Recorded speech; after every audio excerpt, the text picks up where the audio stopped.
What's up, everybody? Thanks for watching today, baby. Ooh, baby. All right, guys, we are here for the Sunday live stream, and today we are going to be having Tara on to share her story. So we will probably be on here for 1, 2, 3 hours, whatever it ends up being. We usually try to keep it a bit under 3 hours these days. Try to probably keep it around 2 hours if possible, but we'll see what happens.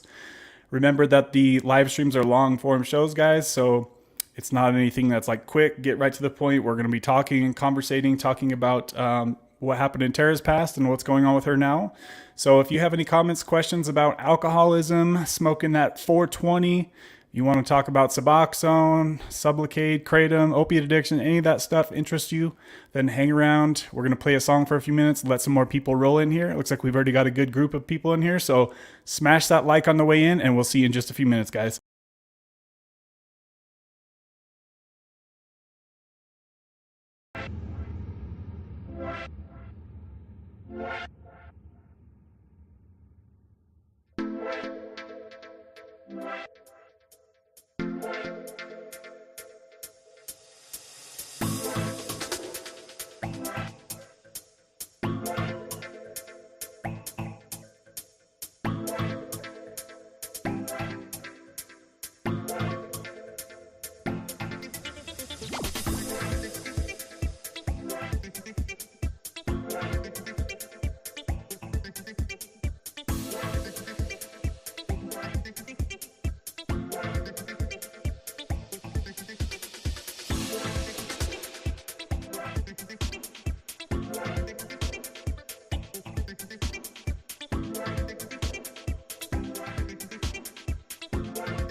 It's Ooey Sunday, ladies and gentlemen.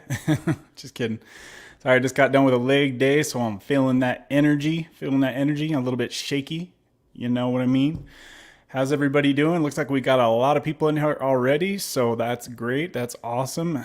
And good to see you guys. Please make sure that you smash that like button. Look at that. We're already over 13 likes.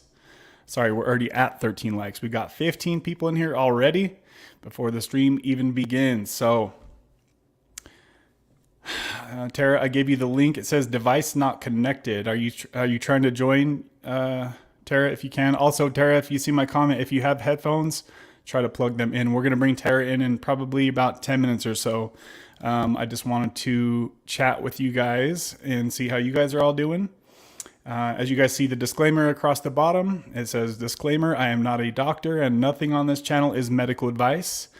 So if you are struggling with addiction, please seek out your own medical professional. And remember that everything on this channel is for entertainment purposes only, and for me to share my experience with you, and for you, baby, to share your experience with others. That being said, let's go ahead and remove the disclaimer.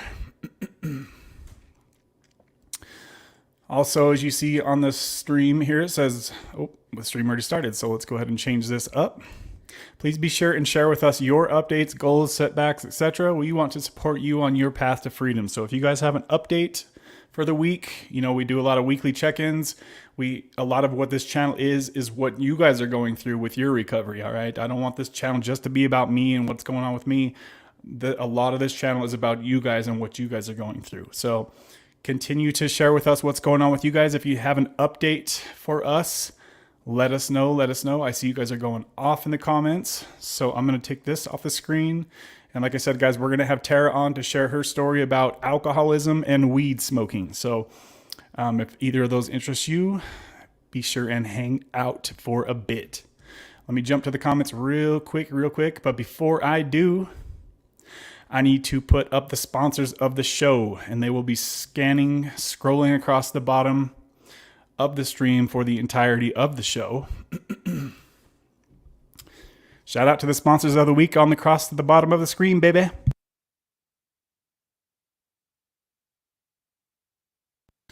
So as you can see, we have KG Smith, who is the sponsor of the week. Shout out to you, KG Smith. Always dropping sponsor bombs up in here, showing the love. And I think I read something recently that said she just tested negative for Bupe. Is that true, KG? Is that what's going on here? I figured I'd wait for you to tell us on the stream here. Hopefully you're in here right now.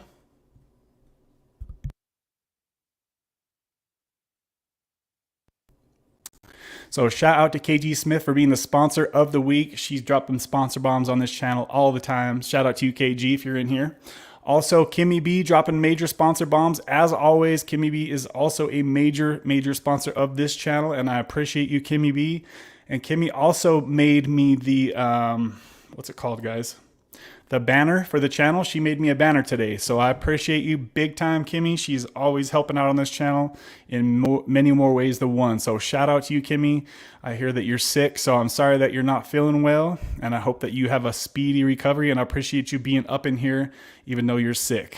Also, we had Mikey send a sponsor bomb on the last Sunday live stream. So shout out to you, Mikey. I know I recently saw a comment that said that you're struggling this week, even though you got that that shot on Monday. So sorry, man, that didn't help you out much. Hopefully you're not getting worse.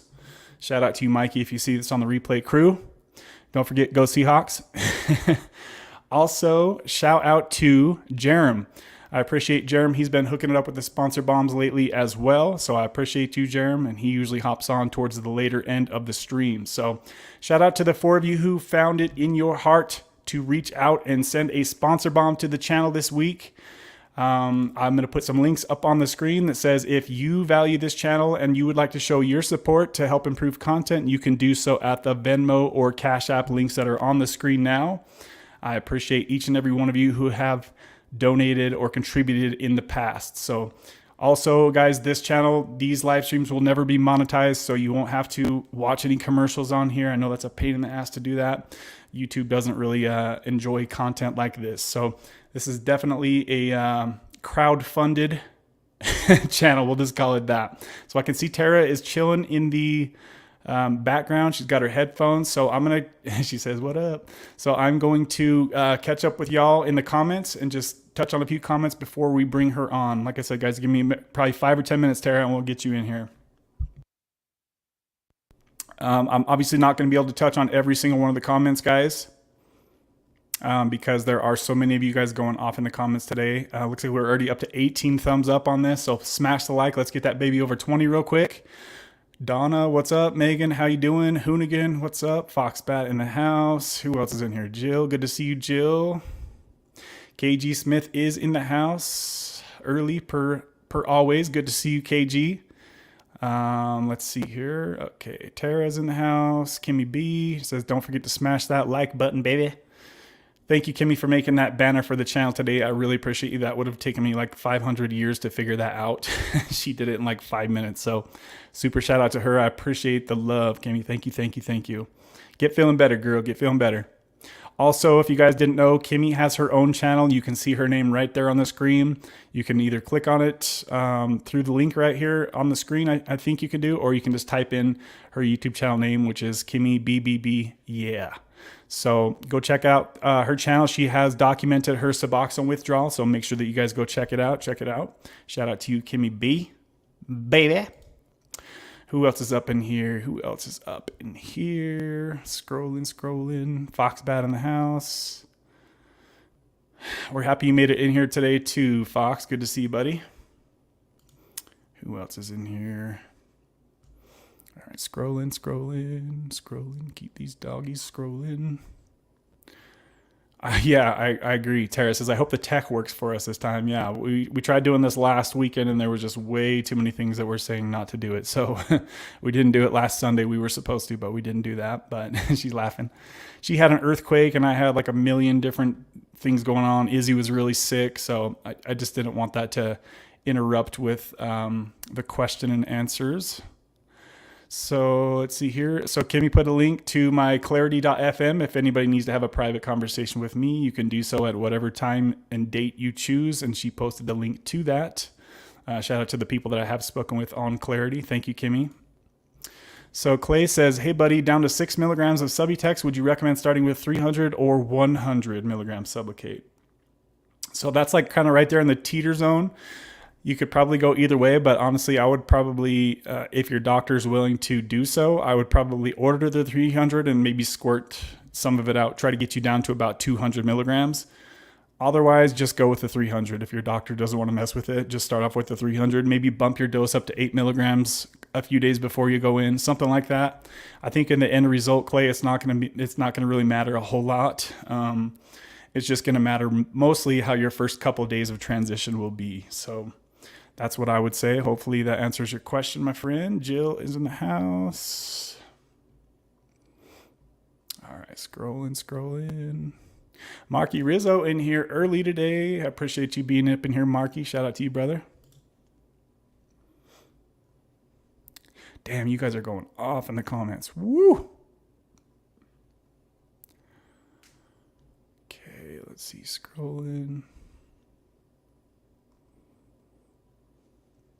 Tyler says, you got this, Tara. I've always watched this channel but never posted before. I'm excited for you. Thank you, Tyler. She's been on here before for a short video, and she's always in here hanging out and chatting with everybody. So she should be no stranger to anybody here in the live chat. Let's see here. Kimmy says she lost 8 pounds this month. She was so proud. That is awesome, Kimmy. That is awesome. 8 pounds. That's a lot of weight. That's a lot of weight. So Tara was having some issues, but it looks like things are working out good for her now. Give me a thumbs up if you can hear me and everything's good, Tara. Awesome. So we've got her in there chilling. We'll bring her on in about 5 minutes, guys. Just want to chat through some comments real quick here. Rach, what up, Rach? Says, everybody loves Tara and you too, Kev. Thank you, Rach. I appreciate that. Andrew says it was a rough 10 days. Oh, what happened to you, buddy? What happened to you?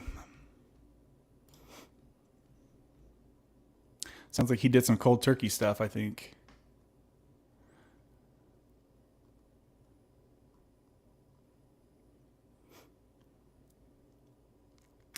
Clay says, dude, you are spearheading some shiz. With the amount of people that take Suboxone, I think the algorithm is going to push you to the next time Jake Paul in a month or two.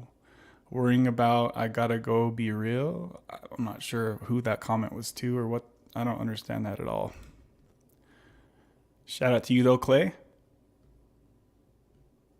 So KG says, yes, Kevin. So yes. So she's tested negative for bupe. That is so interesting. She's down to like a tiny, tiny dose of oral bupe. Plus she's taking her Butrans patch. So that lets you know that the Butrans patch is only going to be for people who are on really low doses of oral Suboxone, guys. So keep that in mind. We've talked about that a few times, and that's proof right there. Because if she didn't have really, really low amounts of bupe in her system, she would have popped positive for that test. So that is really awesome, KG. I bet you're feeling really happy about that. That is awesome stuff. Kimmy says, what's the cutoff dose for bupe testing? So there's two different ones that I've seen. I want to say it's something 0.5 and then 10. There's a 0.5 and there's a 10. There's two different, I can't remember. It's something with 5 and something with 10. It's really low doses. I think the more expensive test measures down to the 5, and then the cheaper ones are usually cut off around 10. I think it's something like that, Kimmy. I can't remember 10 what it is, but it's definitely 5 and then 10 for the other one. It's been a while since I even looked into that stuff. I definitely have low T. I know you recommend it. How long until testosterone starts to work? Testosterone should start working in really quick. Some people, it takes a few weeks for them to quote unquote feel it. For me, I can literally feel it like the next day. I can feel the difference in my energy, the difference in my just everything. Like I'm a super fast responder to stuff like that though. Most people say it takes a few weeks for them to notice any difference on that. Make sure that you get the dose right too. Scrolling.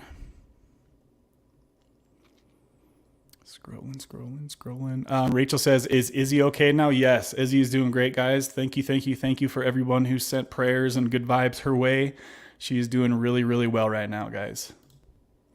Very thankful for that. All right, so I got caught up here. Awesome. Word I want to get off. Okay. So we are, 20 minutes in here. We've got 19 thumbs up here, guys. Make sure that you smash that like button if you could. We're going to go ahead and bring Tara on, and we're going to go ahead and chill and chat for a while. If you guys have any questions for Tara, be sure to throw them up there. I'll do my best to try to. It's really hard for me to keep the conversation going and watch the live stream. So to my mods, make sure that you guys are watching out for any trolls and eliminate them appropriately if that ever happens. It's been a while since we've had some trolls, I think, but I know my mods will get it. Let's bring this girl in here. Let's see here. Where is she? Can you hear me, Tara? I don't see her at all. She was there and now she's not there. Oh, she's gone. She dropped off. Hold on. So that, guys, it might take us a minute to get this figured out. As soon as I went to bring her on, it dropped the screen. Tara, if you can hear us, try to hop back on where you were just at. You were in the right spot.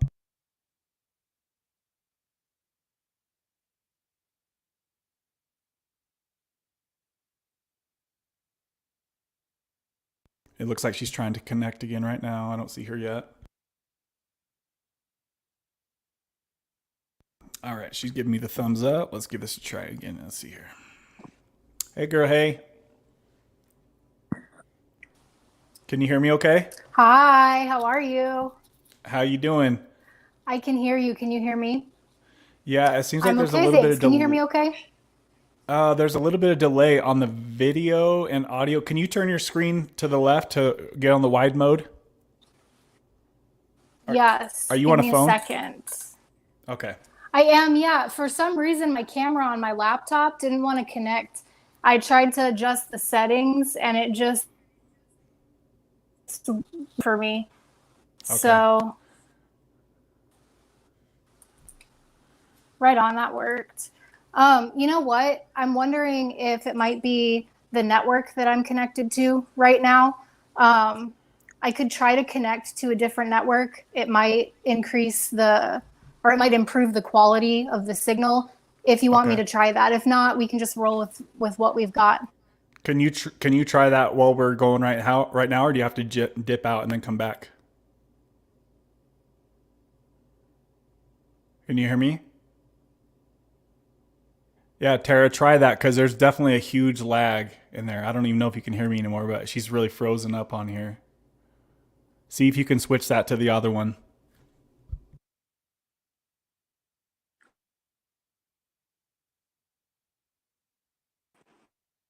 We might be having some technical difficulties today, guys. Give us a second. Let's try to iron this stuff out.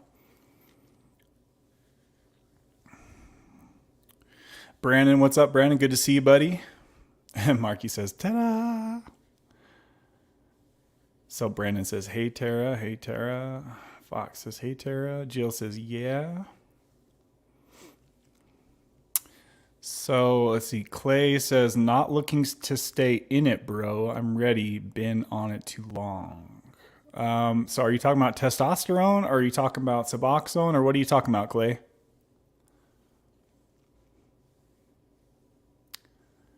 So Fox says it's been smoky as heck up in here in Canada. I'm just scrolling backwards as she's trying to figure out her network stuff, guys. So no rush, Tara, if you hear this. We'll figure it out. We'll figure it out.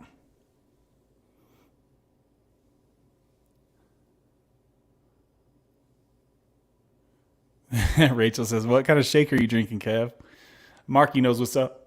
It's the egg white. You guys remember the egg white fun crew back in the day? We used to do egg whites. So I got egg whites in here, just the liquid egg whites, and half milk, and then just a little bit of sugar-free chocolate syrup. It literally just tastes like chocolate milk.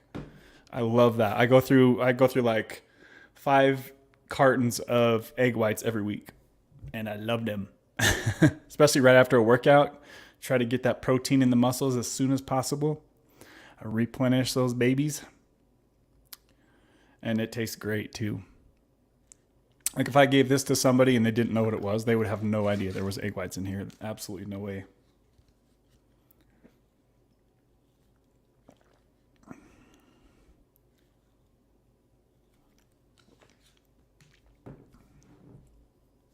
So Clay says, all I was saying is you're spearheading some good stuff. Not enough people are doing what you're doing. I appreciate that, Clay. Yeah, I was a little thrown off by like how you were saying that. I wasn't really sure, but yeah, it's interesting. It's like, I just think about, I was doing some research the other day on how many people struggle with opiate use disorder and how many people struggle with alcoholism, basically alcohol abuse disorder, whatever it's called, AUD. I think it's something like, y'all know what I'm trying to say. So I did some research on that, and there are so many more people who struggle with alcoholism than opiate use disorder, right? So, and then thinking about how many people I know in my personal life that take Suboxone or have taken Suboxone, it's a very, very small amount of people. So it makes sense why this channel hasn't really gained a lot of traction. Like some channels you can see blow up like instantly, right? So it's kind of a small group of people that even look into this stuff, and many people out there just take their Suboxone and just go on about their life, right? It's not usually until you look at somebody who wants to get off of Suboxone who starts researching.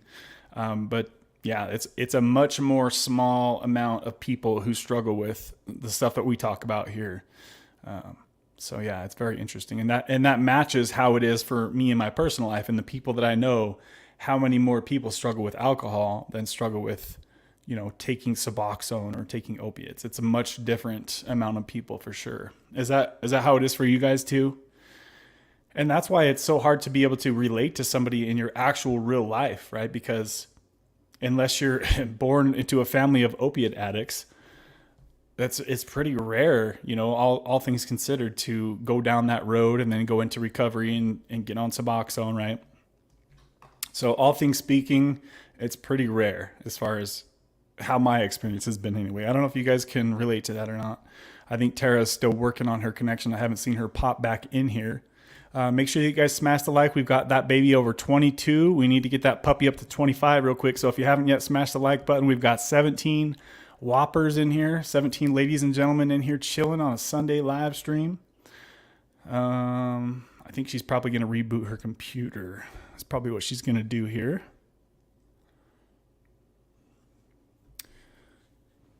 Did that seem like it was her connection, right, guys? It wasn't me.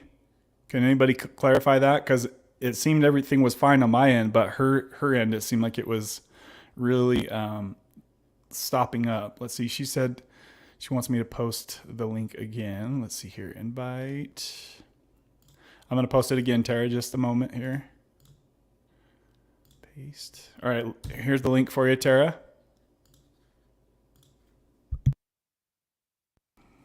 Just remember that you are all my babies. So Clay says Sublocade. So I think Clay's the one that was asking earlier what dose to get. So yeah, if you're at 6 milligrams of Subutex, guys, you're gonna want to. I mean, you could probably get away with it either way at 100 milligrams or 300, but I mean, you might as well make the most of your starting dose, right? So I would say probably get 200 milligrams. Or if your doctor doesn't want to mess with it, just go right for the 300. But I would probably bump your Suboxone dose up a little bit before, a couple of days before. Like I said, in the end result, it's not going to be a big difference, really.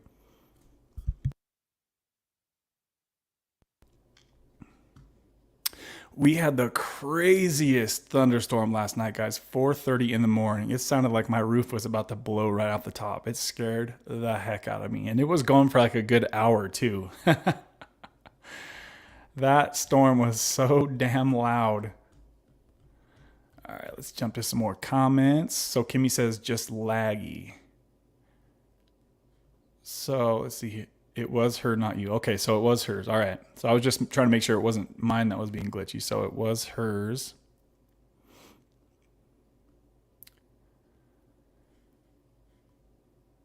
So Clay, I would just say if you're ready to switch over to Sublocade, just be ready to feel normal, my friend. You're not going to feel the highs and lows like you do with Suboxone every day.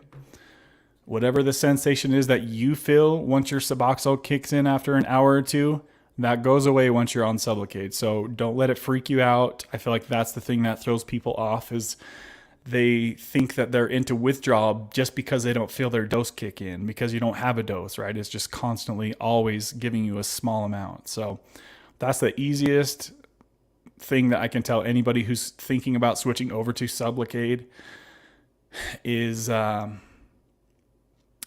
you just feel normal all day and all night. You don't feel like crap in the morning because the dose wore off through your sleep. You don't have to get that dose first thing in the morning. You just wake up and go on about your day.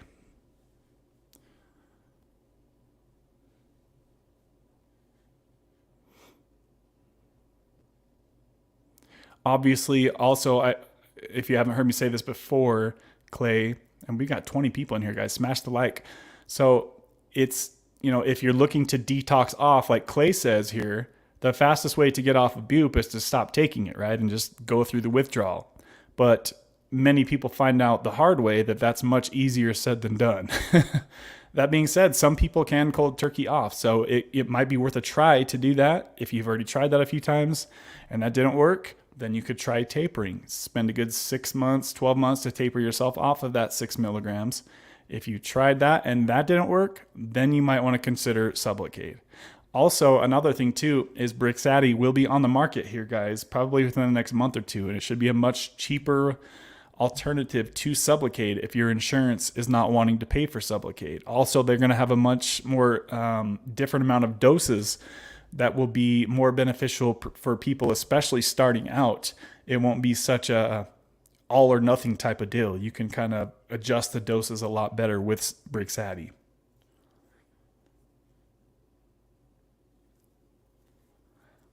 I think Tara is having some technical difficulties. I'm still watching for her to pop on. No rush, Tara. You good? You good? We just in here chilling, guys. Any other updates for anybody else? I was wanting to get, if you had an update for us other than what I already mentioned, KG, let us know. Let us know how you're doing, what your dose is. Any updates on you, KG, with how you're feeling on anything? Has anything changed since the last time we spoke? Looks like Tara is back in here. Tara, can you hear me? Everything seemed good on your end? Give me the thumbs up. She's frozen. Uh-oh. She's frozen again. Let me try to pull her on here and see if it works, guys. Hold on just a sec. Let's try this again here. 22 people smash the like, guys. Hey, girl. Hey. Hey, how's it going? Good. So the response on the audio sounded better. The video is still a bit. Let's see how this goes. So, All right. what did you Sorry. switch? Well, my computer, for some reason, the camera, StreamYard works on my laptop. I've used it myself, but when I connected to your stream, the camera can't be accessed for some reason. So I'm on my phone. I thought I had to connect with Chrome because that was the case on my laptop, but then I downloaded Chrome and then it told me to use Safari. So Oh, wow. we're flying by the seat of our pants. Damn, you're quick. Hopefully this works. That would have taken me about half a day to figure all that out that you just did. Well, luckily I'm technologically savvy, but we'll see how far we can get. How's the video? So it's a lot better than it was. The audio is a lot better too. It was really freezing up. The video does keep kind of freezing here and there. So we'll see how that goes. But the response to the audio seems a lot better. It was really delayed. Okay, yeah, I'm on my 5G network now so we'll just awesome. Take it as it comes and roll with the punches, you know? That sounds great. So tell the people what you've been doing for the last, few weeks or so? Yeah. So thanks for asking. I just got done with my peer support specialist training. I'm now qualified to take the state exam for peer specialist training, and I'll be able to bill Medi-Cal, which is our Medicaid program here in California. So I could work for someone, I could start my own business, kind of the sky's the limit. And I'm wondering, I'm like kind of plotting in the background here on what I'm going to do, but I have been studying peer support specialist coursework, and I did graduate on Friday. Oh, damn. Well, how fitting that we had you on here today then. You just graduated that. Congratulations. I know. Thank you very much. Yeah, we were supposed to go on last week, but the stars were not aligned for that to happen. So here we are. Yeah, good timing then. Good timing on that. So it took you how many weeks then? Was it 3 or 4 to get that? It was 4 weeks. 4 weeks. Okay. Yeah. Well, congratulations on that. How does it feel to be helping people? Like what tell us what the general description of what you do with that. Yeah, okay. So a peer support specialist is one person on an integrative team to support someone who's going through hard times. Okay. So you have to have mental health recovery and or substance use recovery under your belt in order to qualify to be a peer support specialist. Okay. And in terms of the team that I will be on, I'm on a team with doctors, nurses, case managers, social workers, to support this person in working through whatever it is that they're working through. But from my perspective, I'll probably tackle substance use and the same types of mental health challenges that I've worked on in my recovery, which we could get into that later. But the difference between what a doctor or a case manager or social worker do for a person is that they will provide guidance. They'll provide advice. They'll try to support the person in fixing problems. The difference between that and what a peer support specialist does, thank God, I don't have to fix anything. All I have to do is show up for the person and be present. Are you changing your phone around? Something's glitching up on here. You went sideways too. You were straight and now you're sideways, and your phone stopped working, I think. Can you still hear me okay? Is she frozen to you guys? You there, girl? Yeah, she's frozen. Can you hear me, Tara? You're fully frozen and you're also sideways. She was trying to work this on her phone, so I don't know if she's having phone issues now or what's going on. I thought that was gonna work out. So Fox says she's frozen as well. Can you guys still hear me okay? Does everything seem okay to me? On my end, I should say. Get to the chopper, Marquis says. Brandon says, I think we're losing her. Yep. I think she's trying to hop back in here. Kimmy says, frozen. Tara, get to the chopper. Frozen sideways. So Fox said, you're all good, Kev. It looks like she's trying to hop back in here. Tara, let's see. I'm thinking let's try it again, whatever you're doing, Tara. And then if that doesn't work, then we'll let you join without video. I'd hate to have you on here without video, but let's see. You might have to just do audio. That's what Kimmy said too. Can you hear me okay, Tara? She's fully frozen. You're frozen, girl. Santa says, yes, you're good. Exciting stuff. Let's see. So Clay had asked, how do you spell Brixaddy? And I did a video, Clay, that says Brixaddy versus Sublocade. So there's a ton of good information in that video. I put it out like 2 or 3 months ago. So go check out that video if you're curious about the comparison of two. I really went deep into comparing the science of the medications and stuff like that. So I think she's trying to get herself. I'm listening for you, Tara. If I hear you, say something, say something. If you can hear me. She's fully frozen. Tara, Rachel says I'm texting her. You might have to just try to go without the video, and that might work better. I don't know if you can. Do you guys know if she can do that? She should be able to. Let's see. Kick from studio, edit mic settings. Oh, I can change a few things from here. I'll see if she can hop back in here. Oop, there she goes. I'll watch for her to pop back up in here. Sorry for the technical difficulties, guys. That sucks. Callie Love in the house. Callie Love is in the house. What up, Callie? How you doing, girl? Or Jess, I should say. Good to see you in here, Jess. How you doing? How you doing? Any updates with you, Jess? She probably ran out of phone data, Nikki says. Yeah, it was working pretty good there for a minute. Dang, guys, we got 24 people in here. Please smash the like, drop some comments, drop some questions. She'll be back on here in just a minute. We've got 25 thumbs up on here. I appreciate that. If we can get that baby over 30 real quick. It looks like she's hopping back in here now. It looks like it's pretty glitchy as I'm watching her. Let's see what happens, guys. Tara, can you hear me okay? She's looking real frozen right about now. Let's pull her in and see what happens here. Hey, girl. Yeah, she froze. If you can hear me, Tara, try to see if you can hop in without the video. That might be what we have to do and just do an audio only type of thing if you can hear me. It's like the video is not working at all. Can you guys hear her at all? I don't hear anything. So let's see. I'll just leave it on here and see if I can hear her. If you can hear me, Tara, say something here. Kimmy says it's 5G Wi-Fi. She said, yep, that's what she's on.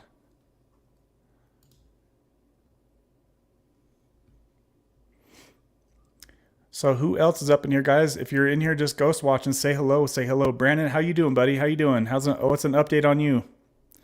I might as well just chat with you guys as she's trying to figure out the technical difficulties, guys.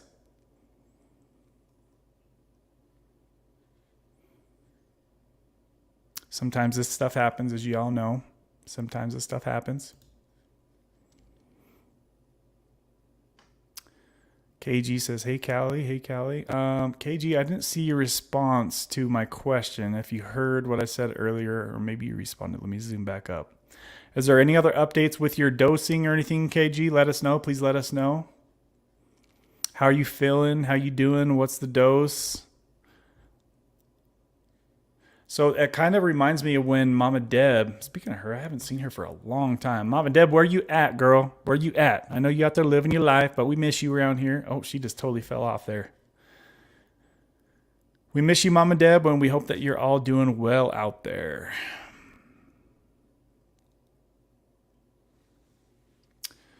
Nikki. So I'm scrolling back a bit now, guys. Nikki says, sorry, I went from 300 milligram shot to 100 milligram shot, and I've been off for 4 months. That's awesome, Nikki. How are you feeling? How are you feeling? Thanks for sharing.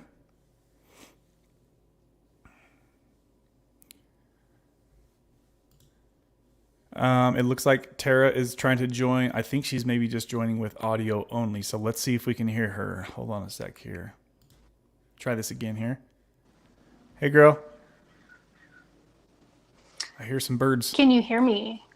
I can hear some birds in Oh, your you heard background. So yeah, I can hear you now. you heard the birds, you just couldn't hear me. Yeah, this seems a lot better. So did you just join Okay. without video or what's going on? Yeah, I just turned on my mic, turned off the camera. Okay. Unfortunately, I don't know why the stars are not aligning for us this week Yeah, either, right? but maybe we can just have a conversation, Yeah. sans the video, and go from there. Absolutely. Sounds good. Do you want to do that or do you want to try again like next time with video and audio, or do you want to just try to roll as we have it? No, I mean, my settings on my laptop were all set up to enable my videos, so we might as well just roll right Okay. now, and then maybe at a later date I will have a better solution, but I don't have a better Okay. solution right now. No, you're good. Oh, so I just seen your message from a little bit earlier. You said Chrome is downloading from my phone. Some reasons. Okay, so that's what you were saying. Okay. Oh, that was like an hour ago. Was it? Five, let's see. I'm showing it was like Yeah. 15 minutes. Okay, so I just seen Kimmy Oh, said, guys, it I need feels it tonight. like Can you hear me okay? 3 hours. Oh, she's glitching again. Um, Oh, yeah, she's glitching again. Shoot. I thought for sure that would have worked without audio or without video. Let's see if she pops back in or not. I heard her dog bark or something there a minute ago. Sorry, guys. Not all internets are created equal. Kimmy says, guys, I needed tonight. I had fun Wednesday, but I missed being here. I felt a bit empty, honestly. Oh, Kimmy, we missed you too. It's not the same when you're not here. So we're glad that you're in here, even though, and like I said, I'm sorry that you're feeling sick. So that's sad that you felt empty for missing the stream, or am I misunderstanding that? Yeah, she literally just dropped all the way out. So I think her stuff is not working. If it didn't work on just audio, that's not a good sign. Tara, we got to get you some new service. Get on that Verizon. I know that Verizon, man. That stuff works. Let's see here. That's what I use. Tara is Safari, Brandon said. Okay, so sorry guys, I'm dipping back about 20 minutes ago in the chat just to see if there's any comments that I really needed to respond to as she's trying to figure out her stuff. Sorry guys, this stuff happens sometimes. Be patient. Be patient. Sometimes these things just don't work. And that sucks too because she was starting to go off on all the stuff that she's got going on too. So I thought we had it. All right, let me get back down to some more new comments here. Brandon says you're slow at comments. Yes, I am. Kevin, you're way behind. Oh, it's because I was scrolling backwards. I was just trying to feel the air, Brandon, is what I was doing there. So as you guys know, I'm kind of all over the place. Usually with comments, I'm usually a bit behind. So it looks like she's trying to hop back in here. Let's try this again, guys. See if we can get this to work. Let's give this a shot again here. All right, I can hear your background noise. What's up, girl? What's up? Okay, awesome. So I'm wondering, before we get cut off again, because that might happen, I'm wondering if you have the ability to stream from YouTube or from somewhere else, like Zoom. I've never used Zoom, and I can't use YouTube without StreamYard for all the things that I use on the screen. Like everything goes through StreamYard. Got it. I've Okay. never done Well, I'm just. sitting. You're doing I'm what? sitting pretty much. She's frozen again, guys. I'm sitting pretty.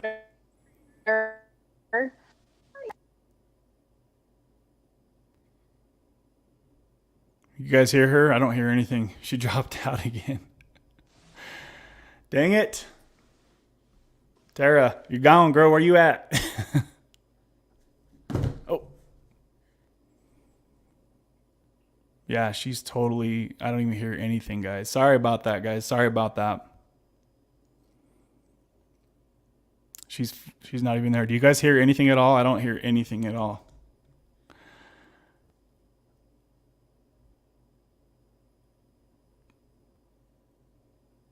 I don't hear nothing, guys. I think it's not going to work out here, Tara. Sorry, girl, that's not working. We might have to try again in the future, guys, because it's just, for whatever reason, it's just not working. And we just had a monster sponsor bomb come through. We need to fire up the jets. This one's going to be loud because it's a big old sponsor bomb. Let's fire this up now. Cover your ears. Woo! Dropping the bombs. Kimmy B dropping $100 Cash App sponsor bomb. Let's fucking bomb this thing again. Boom. All sorts of bombs going off over here. Boom. Shout out to you, Kimmy. She says, for missing last week. Thank you for all you do. Shout out to you, Kimmy B. Thank you for showing the massive sponsor bomb and contributing to this channel. Thank you, Kimmy. Also, thank you for doing that banner for the channel today. Wow, that is absolutely incredible. I think that's the biggest online donation we've gotten as we've been on a live stream. So super shout out to you, Kimmy. I appreciate you, the love, the support, and everything you do for this channel and this community. Thank you, Kimmy B, baby. That is a monster sponsor bomb. So shout out to you, Kimmy. Woo! I was like, whoa, what that don't even look right. That was incredible. Thank you, Kimmy. That is freaking amazing. You are a badass. And we're happy that you're back. And we will be happier when Wednesday comes and you're not sick anymore. So shout out to you, Kimmy B, for dropping the absolute huge sponsor bomb. She is incredible. Huge sponsor of this channel. Thank you, Kimmy. Massive love. Tara says, bummer, my connection to Zoom is golden.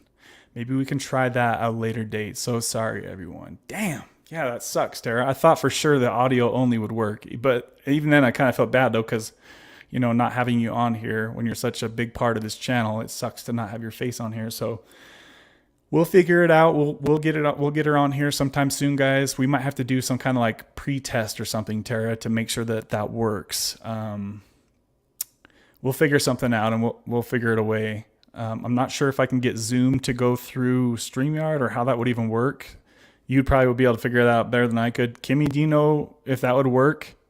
Kimmy seems to know all this stuff like the back of her hand, even though she doesn't, I don't think she uses StreamYard. She seems to know all these like technical stuff. So let me know what you guys think could work for what we're having go on. So I'm trying to think if we did it through YouTube. I don't even know how to stream live through YouTube. It literally everything goes through StreamYard and it does it all automatically. So sorry guys, we tried. You guys seen we tried like four or five times to have her on. And maybe it'll be third time's the charm. We'll figure it out, guys. We'll have her on the channel sometime soon, okay? So it looks like today will just be open chat and chilling with y'all. So drop some comments, guys. Don't be up in here ghost listening. Remember that this is your family away from family. You don't have to feel ashamed or scared to ask questions if you're struggling with something, guys. In this community, we all support each other with where you're at. You might not be where you want to be, but the people in this chat have a lot of experience getting to where you'd like to go. And I say that because we have so many different people on so many different levels of their recovery right now, guys, right? So drop some comments and questions and let's see what's up with y'all. Nikki says, I'm still mind blown at that freaking sponsor bomb. Shout out to you, Kimmy. Freaking badass, baby. Ooh, baby. Sponsor bomb. The sponsor bomb. Wow, that was incredible. Let's see. So Nikki says 36 milligrams. Sorry, I talk into the phone. 36 milligrams what? Okay, so scrolling back up, Nikki says, I was on 25 milligrams. I seem to remember talking to you on the live stream a while back. Was that you, Nikki? I think it was something like I was calling you a guy when you're a girl or something backwards from that. Was that you, Nikki? I don't know why that's like your picture and the name is what's reminding me of that. But Nikki says I was on 25 milligrams of Suboxone. That's an interesting dose. Why 25 milligrams? You probably mean 24 milligrams. I was on 25 milligrams Suboxone for over 5 years, and then I went right to the 300 milligram shot when I felt ready. So, he says 36 milligrams. I talk into the phone. Wow. Okay, so how was that transition, Nikki? Give us some more information. Was it strong enough for you? Was the 300 milligram shot good enough to cover all of your receptors, even though you were on a high dose of Suboxone? We definitely need some more information from you, Nikki. Let us know. Let us know. So did you guys hear that? Nikki went from 36 milligrams of Suboxone, Joe, where you at, Joe? To the 300 milligram shot of Sublocade. We definitely need more information from Nikki on this, so I will be watching in the live stream for more comments. Nikki, we need that info. Give it up. Give it up. Yes, Hoonigan says, Kimmy the MVP with the trophy, baby. Absolutely, absolutely. Hoonigan, what's up? Good to see a picture of you, my friend. Guys, make sure if you don't have a profile picture yet, load it up. 28 people up in here. Whoa. Tara, we need your information, girl. Look at how many people are tuning in to hear your story today. Damn it. Let's see here. This is true, Kimmy. It probably would take some time to create an account for Zoom and get it all set up. Yeah, I don't even know if Zoom can go through or how Zoom would transition to YouTube. Yeah, I don't even know how that would work. She's gonzo, Brandon said.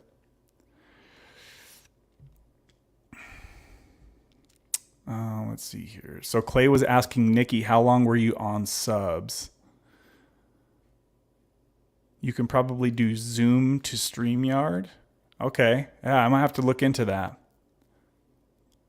Okay, so Brandon says you can't use Zoom on YouTube. So Brandon's saying that wouldn't work, and Brandon has his own channel, so I feel like he would know that definitely probably before I would. So if Brandon says it wouldn't work, then that probably wouldn't work.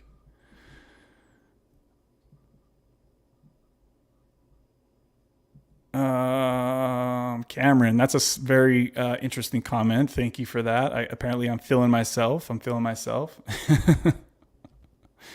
Let's see here. So, okay, so we need more information from Nikki for sure. Everyone hit the like button, please. Callie says, yes, please do smash the like. Please do smash the like. Okay, we need some more information from you, Nikki. What's up? Where's your comments at? Where's your response at, Nikki? We need your information here. How was that transition to go from 36 milligrams to the 300 milligrams? Let us know. Let us know. And also, how long have you been on Sublocade, Nikki? Let us know.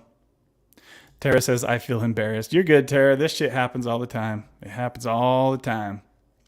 I was a wreck. When was that, guys? It was bad. I was like having to restart the computer and there was a stream. You guys, Kimmy probably remembers. Terry, you probably remember too. I think it was like a month or two ago. Like everything went wrong. The mouse died on the stream. Like everything was just not working. I'm seeing that you can stream Zoom to StreamYard, Tara says. Okay, so I know that if it goes to StreamYard, it should be able to go to YouTube. But I'm pretty sure the way that I do everything, it has to go through StreamYard.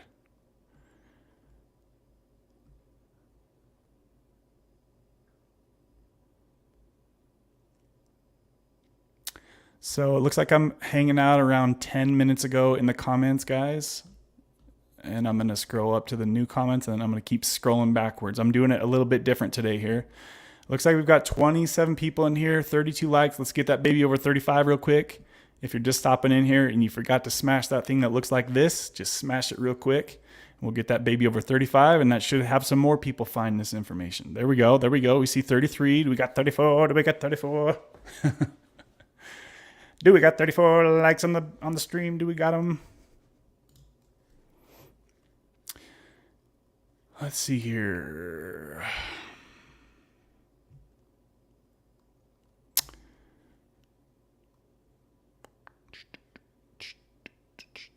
I've seen a lot of people zoom to StreamYard. You just can't zoom to the YouTube side. So you're saying that that wouldn't work then, Rach? Is that what you're saying? Long story short, you're saying that that wouldn't work? Yes, Kevin, we could try that sometime before going live. Let me know when you want to test it out. I'm happy to help. All right, Tara. Yeah, we'll get it. Third time will be the charm. We'll figure it out. Clay says maybe a webcam. What do you mean, Clay? What do you mean? So I'm using my phone as a webcam right now.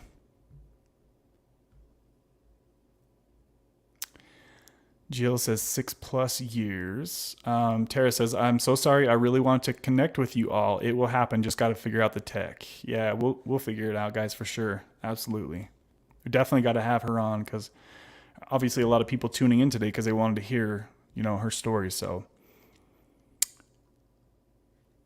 you can't use Zoom on YouTube. Where is my response from Nikki? Nikki, we need your information, my friend. Where you at? That's one thing that sucks about kind of being behind the comments, guys, is like sometimes you'll get a comment that you really need responses to and then they dip out because I'm on a different topic and then we miss the conversation. So sometimes that happens, unfortunately. I really want to hear KG's updates if she has any. If you're hearing me, KG, if you're still here, let us know if anything's going on. Brittany, what's up? Brittany says, hey, I just subscribed. Can you go through Twitch to YouTube?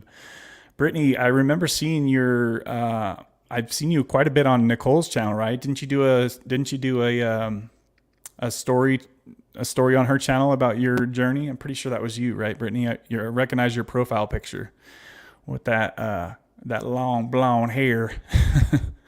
I don't even know what Twitch is. Sorry, guys. I'm really not good at this kind of stuff. So I'm not sure about your question there, Brittany. I don't even know what Twitch is. Or wait, is that the thing? Hold on, let me take a look at this real quick. Oh, that's Telegram. Sorry, guys. I'm definitely not good at social media, computer-y type stuff.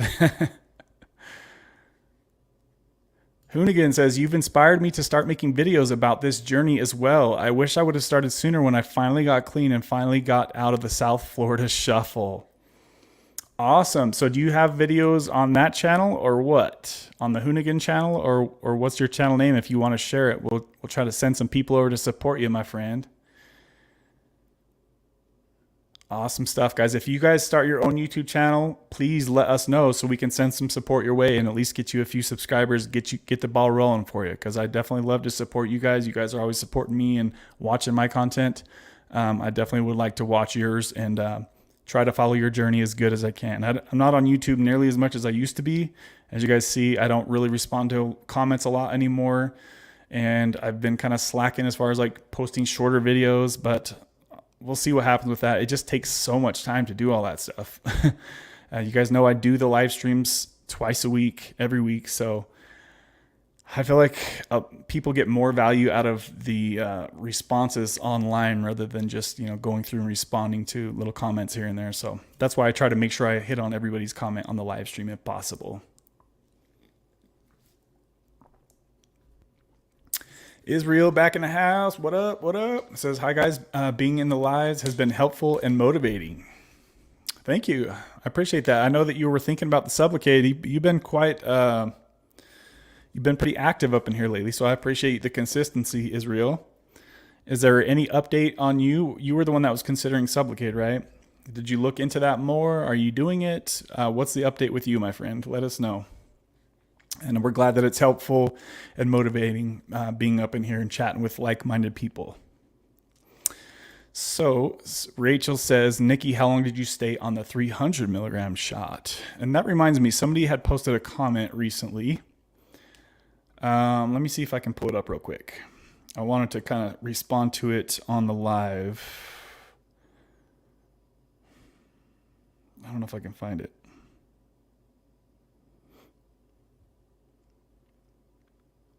Mikey, where you at, buddy? Where you at? Shoot, I don't know if I can find this comment, guys. 3 days. I wanted to respond to this comment. It's something about switching down to the 100 milligram shots. This person said that they were running into withdrawal, but I can't find the comment, guys. Sorry. Shoot. We got to 2,917 subscribers. So it looks like we've had a little rush of subscribers recently. If you haven't yet subscribed, guys, and you're watching, why not just subscribe, right? There's 33% of you watching this channel that aren't subscribed. So if you could just smash that like, smash that subscribe button.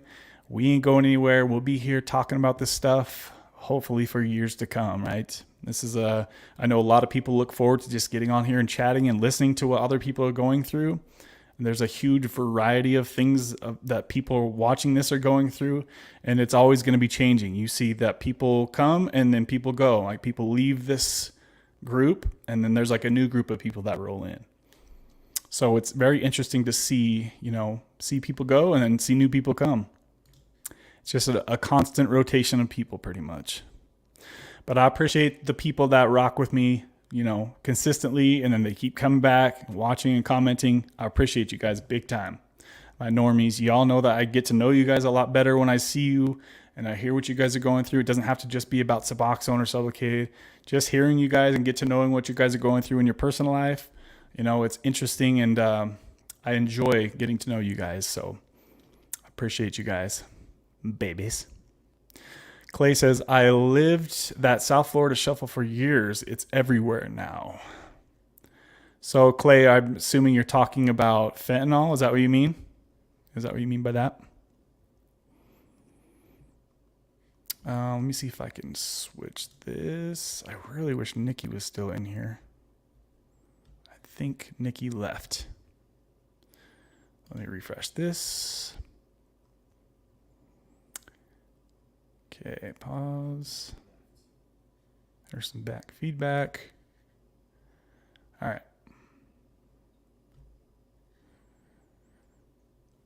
So I'm about 15 minutes behind the comments, guys. I'm scrolling, so I will catch you, and I'm kind of bouncing back between the new comments and the older ones, so bear with me here. Kimmy says, I made one the other night and deleted it within 10 minutes. Why did you do that, Kimmy? Why? I feel like I need to start making some more shorter videos, because it's like I either go full-blown long or short. Hoonigan had another question for Nikki. Says, how long did you stay on 300? I'll be getting mine in November. So Hoonigan, if you're going to wait till November to get your first Sublocade shot, maybe talk to your doctor about Brixadi, because I think, we need to get more people to try Brixadi, and it should be cheaper. There should be more doses available. And also, I think it'll be less of a lump. I think, this is my thought, we don't know yet, but this is my bro science theory.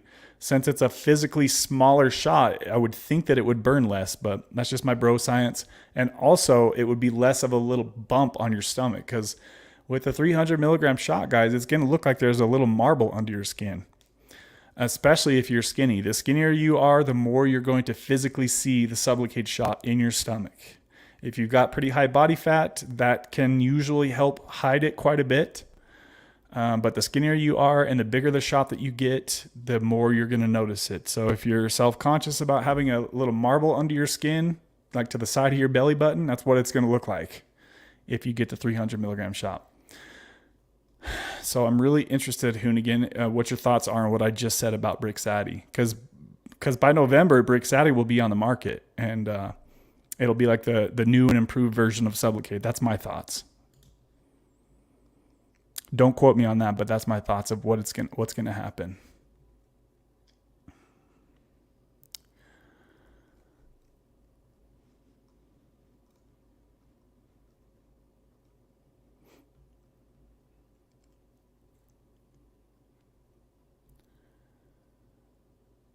So Rach says, no, it wouldn't work. You have to go through StreamYard. Think of it like you and Tara with Zoom, and then you would do a live screen share through your StreamYard. That confuses me just thinking about that. I can't wrap my head around. I'm a little slow sometimes with that stuff. Sorry, it would work, she says. I've seen a lot of the crime channels do it. So Britt says, just subscribe. I think I read that comment a little bit earlier.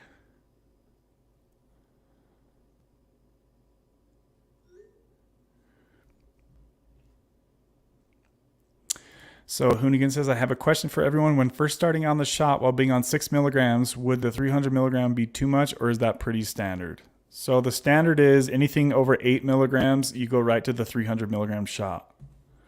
They don't have the testing done to really give you doses below that. But if you check out the video I did, Sublocade versus Brixadi, there are doses for people who are on lower doses of oral bute, right? Not extremely low, but I'm pretty sure that they had one that went down to 6 milligrams. So what would happen? So I have a friend who went from 2 milligrams of Suboxone to the 300 milligram shot. And he says, this is his quote, I was way, way, way, way, way too strong. That was his quote. And that's somebody who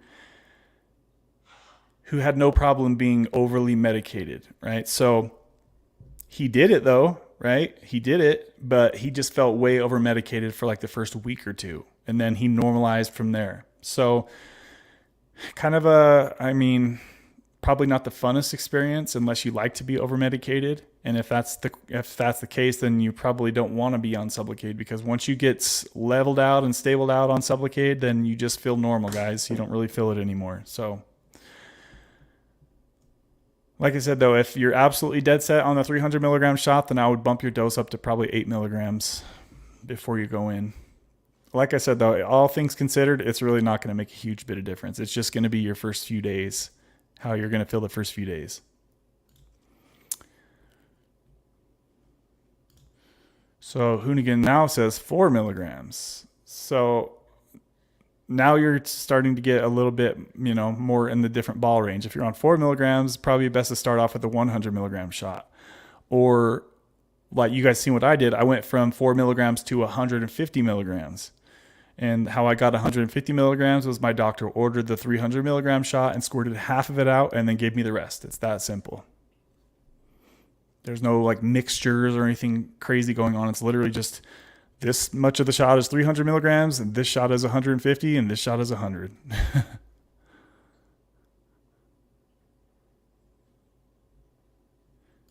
Let me tell you about a Twitch I was watching the other day via Google. Yeah, I don't even know what Twitch is, guys.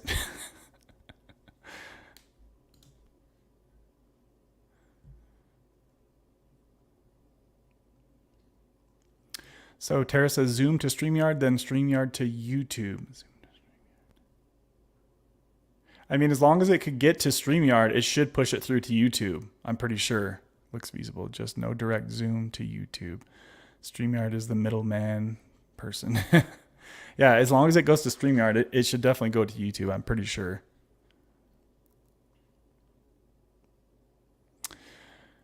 So can someone drop Brittany a link?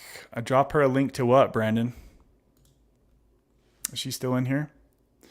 I have been in Nicole's chat, but not told a story. Okay, so that's what it was. Oh, I also think I've seen you on Luke's channel. That's what it was. I think I've seen you on Luke's channel in the comments or something like that, Britt. So thanks for finding your way over here to this community. Good to see you over here. Good to see you. Pretty sure it was Luke. It might have been Luke or Nicole, or maybe both. I'm pretty sure I've seen your comments on their channels.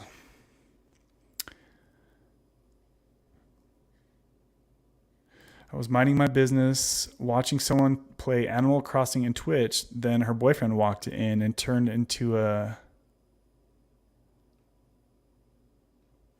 what? I was like, what the F am I watching? Oh, she going PG for us with the, all right, I got you now. I got you, Kimmy. I was confused at what you meant there for a minute. It took me a minute to fill in the blank there. KG says, my husband is watching with me tonight, Kev. We have you on the big screen. Whoa, what up, big screen? Awesome stuff. Shout out to your husband. What's your husband's name, KG? Tell your husband he's a lucky man. KG Smith is awesome. She is awesome. And she's kicking butt over there with that Butrans patch, guys. So I hope to get KG on here once she's done with her Butrans patch, and we can share because I think that patch is going to help a hell of a lot of people, especially a lot of people in this community who have put in the work and they have tapered down to a low dose of Suboxone. It sucks to taper yourself down so far and then to, get stuck there at the very end, right? And it's like, it's very frustrating if you taper yourself down to 2 or 1 milligrams and you just can't keep going, because it gets harder the lower you guys get, as you guys all notice, hopefully by now. But that's where the Butrans patch can come in and kind of fill in the blank for people who need to taper off and are struggling to do it on their own. I really, really hope we can have KG Smith on here in the future to have her share her story as well. So KG, let me know if you would be down to do that. I would appreciate that. Also, I was going to ask you, KG, does your husband take Suboxone, or has he been in this lifestyle ever? Does he know like what's going on with you, all this stuff? As far as like, can he relate to the Suboxone lifestyle? I know that a lot of people that haven't walked in these shoes, it can be hard for them to understand what it's like to go down this journey, and can't really expect them to know what it's like unless they've felt what it feels like to be down this road, right? So shout out to you, KG. I appreciate you and everything you do for this channel, girl. So let's see here. Tara says, Hoonigan, congrats on getting out of the Florida shuffle. That's hard work right there. So I'm assuming what you guys mean by that is the fentanyl addiction, right? Is that what you all saying? Let me know if I've got that wrong, because sometimes I read things wrong. I don't. I'm actually just going to start doing it on this one. Well, let us know when you start getting some videos up, Hoonigan. Let us know. You should tell your story, Brittany. One day I just might. So what's your deal, Brittany? What, are you on Suboxone? Have you been on Suboxone? What's up with you? Let us know. Where am I at here? 15 minutes behind the comments, guys. I'm trying. You guys are going off in the comments. 24 people in the live stream, 35 likes. Smash that like button, baby. Ooh, baby. And let's continue. Guys, drop us some questions. Drop us some updates. I want to hear more from you guys. What's going on with you? Are you guys struggling? Are you guys kicking ass? Did you just get a new job? Did you just break up with your girlfriend? Let us know what's up with you guys. It doesn't just have to be about Suboxone, Sublocade, etc. Even though I know that's what a lot of people come here for. We still like to get to know you guys and what you guys have going on in your world. Let's see, Tara, I even worked for a treatment as well down there, which is why I'm just picturing KG sitting there with her husband watching me on a TV right now. I'm on someone's TV. Woo-wee, woo-wee, woo. That is so funny. That's kind of a little bit of pressure to think that somebody's watching me on their TV with their spouse. That's very interesting. Let's see. I'm so glad I found this channel and you're doing what you're doing, Kev. Yes. How long ago did you find us here, Hoonigan? How long ago did you find us? It seems like there's a lot of people who recently just kind of stumbled across the channel. So I appreciate all the newcomers here. Brandon says, hey, can I get some prayers? My dog is on her way down. She hasn't ate in 2 days. Oh, hell no, Brandon. What the hell? Prayers for Brandon's dog, everybody. It sounds like struggling over there. No food in 2 days. Dude, that sucks. Oh, how old is your dog, Brennan? I thought I remember you saying that something recently about your dog. But hopefully your dog starts getting the food down. If you guys have any ideas for Brandon and his pup with no eating for 2 days, you probably want to give the vet a call at that point. 2 days, no food. That's like borderline call the vet and see what the hell's going on. Maybe get some blood work done. Does your dog seem like your dog's mood? Does it seem okay, Brandon, or is it clear that something's off? Because it's one thing if they're sick and their attitude's still fine and normal and dandy, but when they're sick and not eating and they're like moping around and like something just doesn't seem wrong, they could have a tooth infection or something that needs to be looked at, right? So if your dog is sick, and I'm not a vet and I'm not giving medical advice, obviously. That's what the lady told me when I called the ER to get information for Izzy. She's like, I can't give medical advice. I'm like, you sound like me. Shut up. Just tell me the answer. But yeah, if your dog's attitude is clearly off and they're sick, yeah, I definitely probably want to get them in as soon as possible, guys.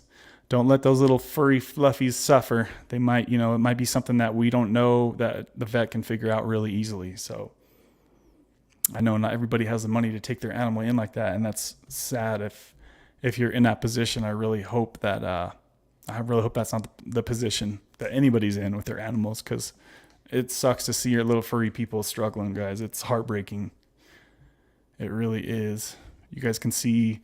Oh, you can't see her. I have a picture of Jersey down there on the very bottom. She's so cute. She was my Chihuahua I had for 15 years. And watching her take her last breath as they put the stuff into her, as she just fell asleep looking at me right in the eye. Oh my God, dude. That pain will never go away, ever. Seeing your freaking dog die like that. Man, oh man. That was the hardest thing I've ever had to do, ever. And that was like 7 years ago now.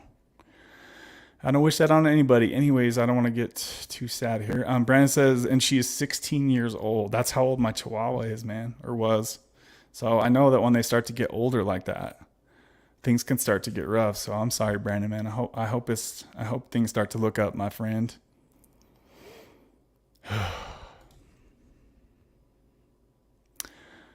Definitely, Brandon. So sorry to hear. Yeah, guys, send Brandon some prayers. I know he's also religious as well. So feel free to go check out his channel as well. He does have his own YouTube channel. You can find that just by clicking right there on his name. Should bring you right to his channel.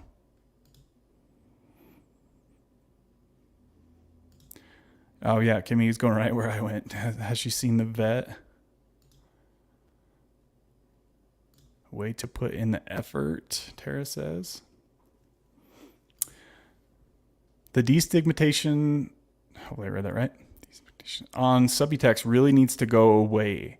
I was closed-minded for so long about it until I overdosed and relapsed, and then finally I gave Subutex a shot. Haven't looked back in 5 years. And I have a pretty similar outlook on it as well, and sometimes I feel bad for some people where they're at in their recovery, right? They need Suboxone. And then sometimes they'll see videos when I have guests on the channel that have gotten off of Suboxone, and it looks like, we're putting like a negative spin on Suboxone, but it's not like that. It's different for everybody. It just depends on where you're at in your recovery, right, guys? If you're just recent into your recovery and you're just getting off the streets, then probably the last thing you should do is go rushing off of Suboxone. For many, many people, this stuff is saving their life on a daily basis, right? So if that's you, don't look at the videos of people that I have on the channel talking about how much better they feel being off of Suboxone. It's different for everybody. And those are the people that have put in the work in their recovery, and they've gotten rid of all the drug dealing friends and the people that they used to use with. Maybe they moved out of the city that they were in. They've done the work on their recovery. They built up the equity in their recovery to where they're ready to come off of Suboxone. And I'm going to keep saying this more often, guys, because I don't want there to be like this. Sometimes I feel like there's like an invisible wedge that is kind of blocking people who are on Suboxone against people who aren't. And I don't like that feeling, because there's so many different people that need Suboxone, and it's okay to be on Suboxone at this point in your life where you're at. It's up to you guys, the people. You look at yourself in the mirror every day, if you need Suboxone or not. And that's really all it boils down to. So I just wanted to say that, guys. I'm going to say that more going forward. So sorry if you guys hear me say the same things. But it's a very important point that I don't want the divide to be there. I want people to support each other for where they're all at, right, guys?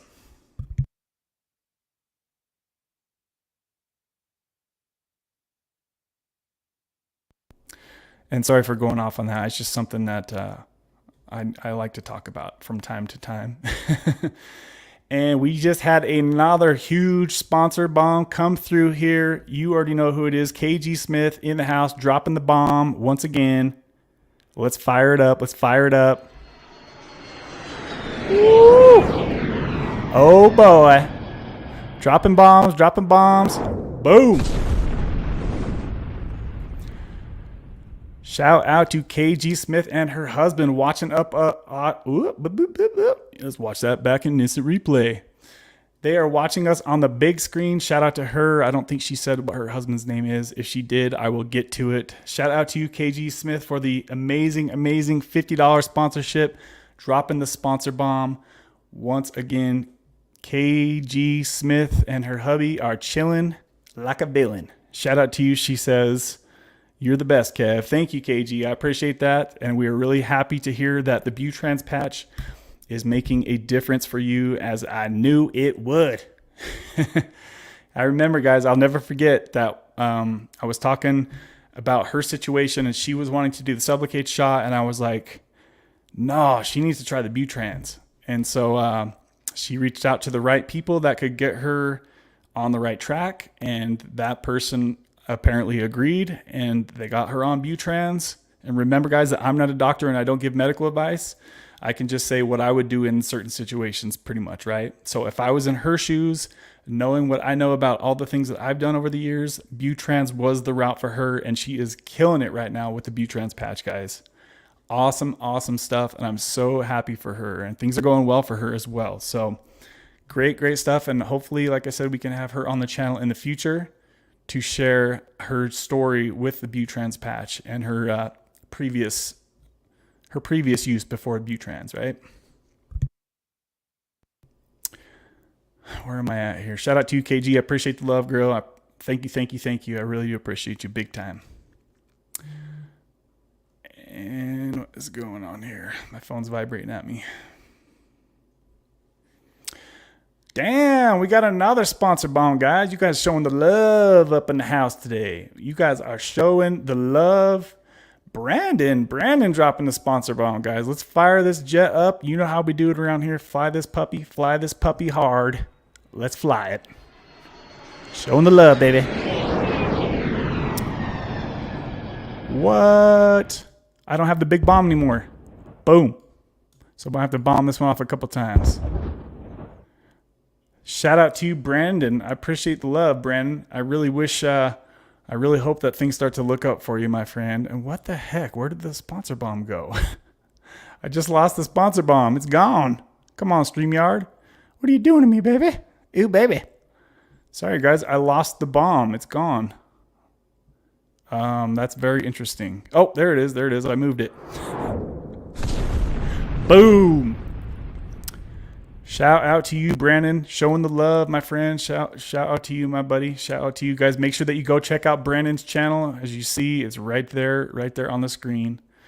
If somebody could post a link for Brandon's channel, that way people can go over there and support him and check him out as well. I would appreciate that if one of my mods could do that, or Brandon, if you can do that. I think Kimmy could probably do it real quick. Go show Brandon some love. Check out his channel. I appreciate the love, Brandon. Appreciate that, buddy. Is there any updates on you, Brandon, as far as your recovery goes? I know that you recently had a relapse. You went back to the H for a little bit. How long were you on H, Brandon, before you got back on Sublocade? If you could let us know, I'd appreciate that. I know that that's hard to go through what you're going through, especially with your dog having issues like that. So just be good to yourself, guys. I know Mama Cindy always says that. Be good to you. You know, take care of yourself. You got to be good for you to be able to help other people, right?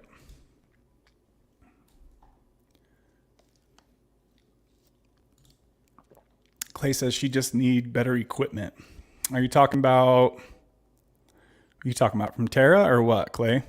Sorry, I'm so far behind the holy sh. Guys, I'm way behind in the comments. I'm sorry about this. I'm like 20 minutes behind. So the shuffle being in and out of treatment down in Florida, its treatment industry is very lucrative down in Florida. It's very sad.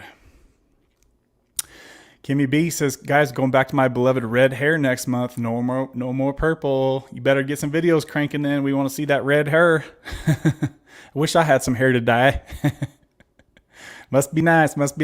Enjoy it. I was thinking about it last month, and she was going to look into it. I have a doctor appointment on the 6th. Yes. Guys, if you're out there and you're talking to your doctor about Suboxone or Sublocade, please, guys, ask your doctor about Brixadi.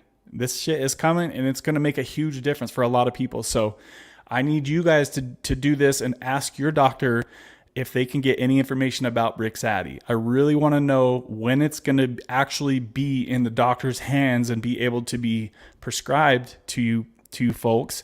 Also, I need to know the pricing specifically in the US of A. We've heard people in the UK that have been telling us their price over there, and it's called Buvidal over there in the UK, but it's called Brixadi here in the States, and it's the same thing, just they just label it something different here.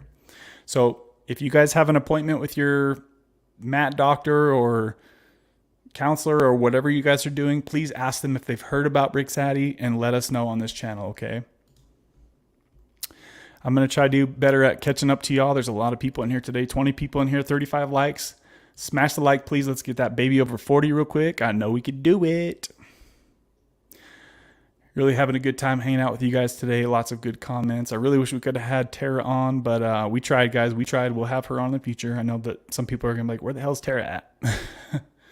We had her on for about 5 minutes. Sometimes you just have those technical difficulties. All right, scrolling.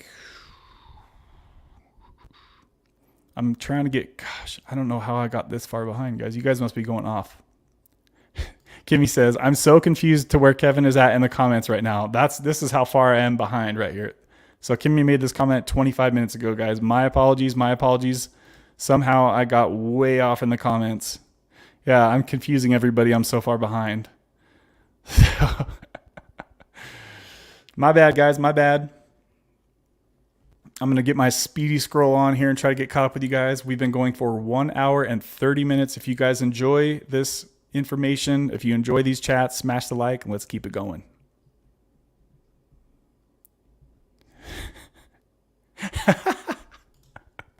Brandon says, I wonder, does he drive backwards? He says he keeps going backwards. Yeah, it's weird today. The comments seem different today. Like I'm going the wrong way almost. This is kind of what it feels like. When I talk to her on the 6th too, I'll ask her more about the Brixadi. So that's why I try to pop the comments up on the screen, guys, that let you know where I'm at in the conversation as I'm scrolling down. So Brandon says the 6th is my birthday. Well, happy early birthday, Brandon. I hope it's a good one for you, buddy. I hope things start to turn around for you, my friend. And I'm glad you got off the H and back onto the Supplicate. Hopefully that's working out well for you, my man. Oh, guys, trying to scroll. Kevin, I was watching your oldest videos the other day. You look like Ryan Gosling without the facial hair. Yeah, I used to have a really short. I think I seen your comment on one of my old videos, Kimmy. That was funny. I was all shy when I was talking in the older videos. I appreciate that though. Ryan Gosling's pretty handsome, so I'll take that. Thank you, Kimmy. Thanks for watching my old videos too. It's kind of weird when I sometimes check in on those old videos. I'm like, I was so awkward.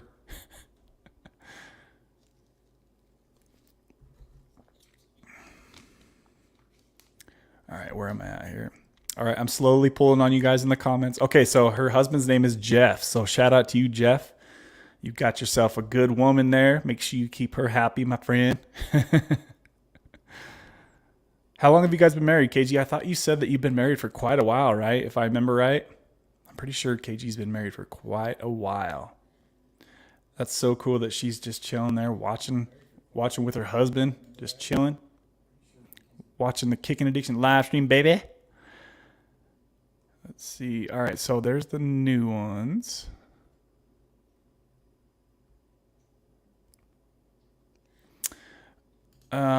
Keep an eye in the comments for a troll. There may be one borderline troll, guys. I'll let y'all make the decision on that. You guys can do what you want with the trolls if you find one.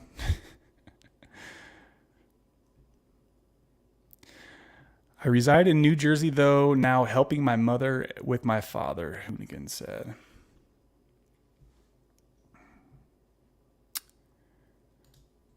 All right, I need to start skipping over some more comments here. I'm trying to catch up to you guys so we can be more live together. As I'm living in the past right now. Get out of the past, man. So Hoonigan says, will do, Kev. All right. Sounds good, my friend. Sounds good.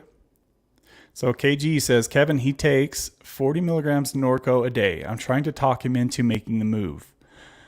Okay. So is he taking that KG for pain, or is he struggling with addiction, or like what's the situation with that? And what, I'm curious, what, when you say making the move, what do you mean by that, KG? Give me some more information. If you were in his shoes, what would you want to do from there? I love hearing about this stuff, guys. He said, hey, Marky. Sorry, guys. I'm still 20 minutes ago is when they're posting these comments. Kevin, you're on my TV too. 55 inches of Kev. Oh, no. Let me scoot back about 10 feet. There we go. Too close, too close. Dang, that's crazy. I can't imagine what this would look like. Is the stream pretty clear, or what? How is it? Does it sound okay? Everything seems good to you guys? If y'all watching on a TV, it's kind of intimidating, but I appreciate it. Kevin, the Florida Shuffle is when people keep going in and out of treatment in Florida. Shady people prey on people right when they get out, sell them drugs, and they relapse, and the cycle continues. Oh, all right. So I guess that's not really what I thought that it was, but in a way it kind of is. I don't think I've ever heard anybody refer to it as that before.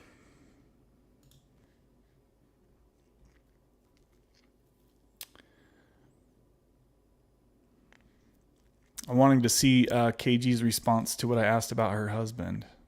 I'm going to watch in the live comments, so we're not so far behind on the response on that. Never mind about the feedback there. Deb made it. Mama Deb is in the chat. I see her right here. She says, hey, everyone, life's been good, and I've been slacking on the live streams lately. Yeah, Deb, we haven't seen you for a while, girl. I was talking about you earlier. I was like, I haven't seen Mama Deb for like a month now. Hopefully she's doing good. I know you're out there just living your life. I'm glad that you could stop back in here and say hello to your crew.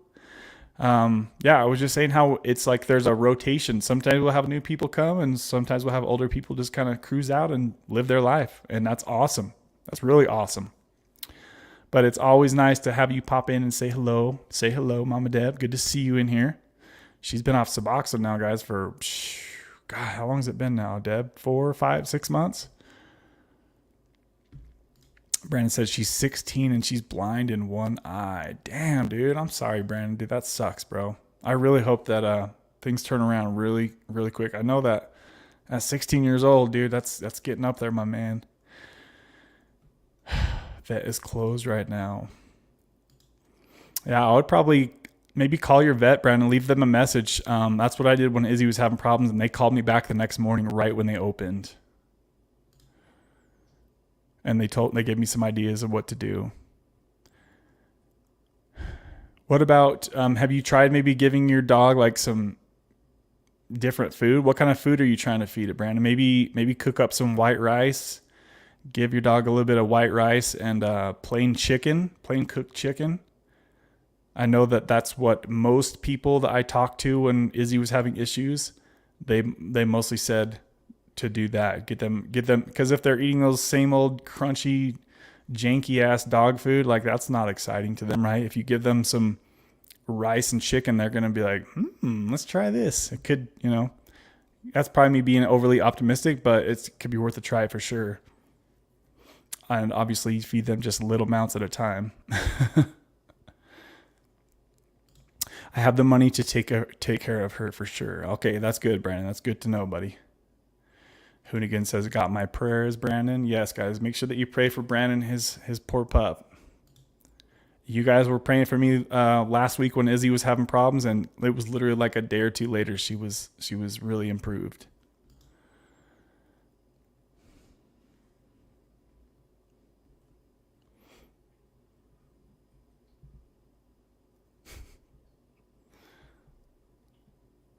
Hoonigan says, I found the channel when you first got the shot. I've been a straggler here and there. Okay, so yeah, you've been around for a while. I seem to remember your name from a little while ago. Here we go. Sean says, hey man. Hold on, I'm still watching for I feel like my comments on the live, they're not loading. I'm still watching for KG's response to her husband's 40 milligrams a day of Norco, what she would do in that position. And KG, if you can give us some more information on your husband as far as like how long he's been on those. And like I said, is he taking them for pain? Is he getting them prescribed? Does he want off? Is he having issues with testosterone and sex drive? I'd love to get some more information on your husband's, if you're okay with sharing, KG. I know that not everybody wants to talk about that personal stuff, but y'all know how we do it around here. We talk about everything. Sean says, hey man, let's see. I've watched like all your videos. I'm currently down to 1/4 milligram twice a day. So 1/2 milligram total per day. I wanted to just go to 0.25 milligrams, hopefully in a week, but I am struggling with stomach pains, depression, and anxiety. Let me read the rest of that. And anxiety. So Sean, you might be a perfect candidate for a Butrans patch. You know what I mean? You might want to talk to your doctor about that. That could help you just finish up the taper at that point. But yeah, I know that that's really hard. Once you're down to those tiny, tiny little doses, let's see, you really need to be patient with yourself the lower you get. You know, if you're down to 1/2 milligram a day, you're down to a really low amount in your body. And so to taper lower from there, you know, especially if you're struggling with depression and anxiety and stomach pains, I wouldn't keep trying to go lower until those things subside, right? Whenever you guys are tapering and you have these issues like depression and anxiety, and you know, are you sure it's from the taper? Maybe you taper too fast, right? That can happen to a lot of people. They try to rush the taper and then it kind of backfires, and then their dose starts to go up, and then they kind of did it all for nothing. So I always try to tell people to slow the taper down, especially when you get down to the lower doses. It's very, very important that you do not rush, especially the last 1 milligram. Anything under 1 milligram, and you got to pump the brakes, guys, because you'll pay for it if you don't. And if you're struggling with these things, don't keep pushing yourself to go lower on the taper. You need to build a base at each dose and then taper when you're ready, guys. Don't rush this shit. It's serious stuff.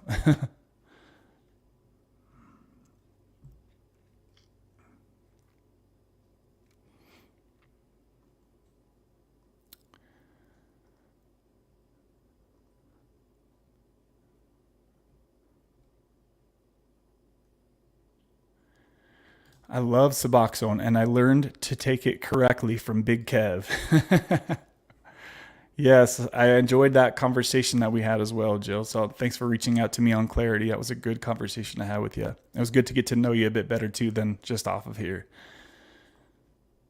I remember when she told me about how she was taking her Suboxone, I was like, what? And then we'd made a comment and poll about it, and heard a lot of different information from people. Fox says, I'm still having insomnia. It hasn't got much worse though, so it's chill. I definitely expected this. 3.5 months since my last shot, 2 100 milligrams shots. So shout out to you, Fox. Thanks for the update, my friend. How many hours of sleep are you getting, my man? How many hours of sleep are you getting? The man, the myth, the legend. Fox says, Kevin, how is your sleep? My sleep is getting worse too, guys. I'm probably, I don't know. I would say if I'm thinking about average, I'm only at about 5 hours of sleep now, guys. My sleep is getting worse for sure.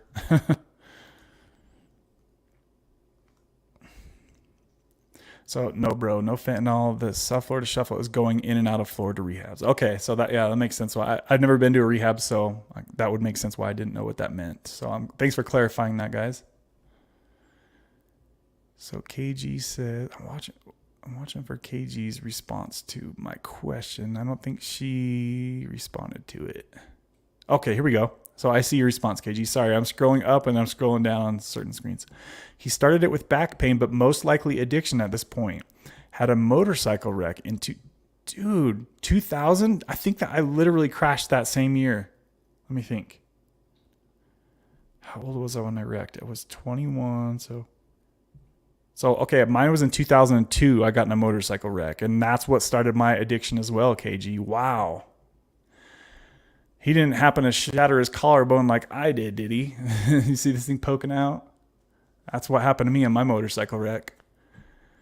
And that's what kicked off my addiction. So, wow. Okay, so what would you do if you were in his shoes, KG? Has he tried tapering off before? Are you thinking low dose of Suboxone, or like what are you thinking, KG? What does he think about Suboxone? And does he take 40 milligrams all at once, or does he space it out throughout the day? So it's good that he's on a reasonably low amount. He hasn't gone totally off the deep end with it, obviously, like I did. I mean, you guys remember I was up to like, what was I at? 150, 200 milligrams per day of the Oxy Blues. So I was spending a lot of money on my addiction. And it was very toxic to live like that. I was having toxic relationships, fighting all the time, huge insecurities and deep personality flaws. Ugh. I was not the best person to be around, for sure.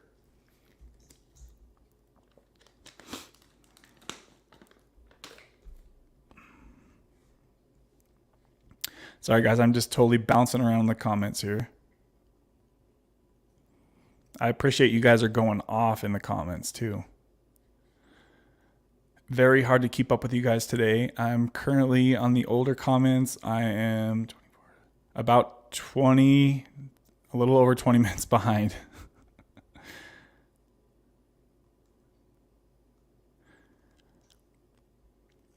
Rachel, how's Sublocade working for you? Let us know how the Sublocade's been working for you. Any updates on your Sublocade tea, let us know. So Kimmy says, yes, Sean, I jumped at 0.5 milligram and she wished that she had gone much lower. Yeah, guys, don't jump off at 0.5 milligram unless you absolutely have to.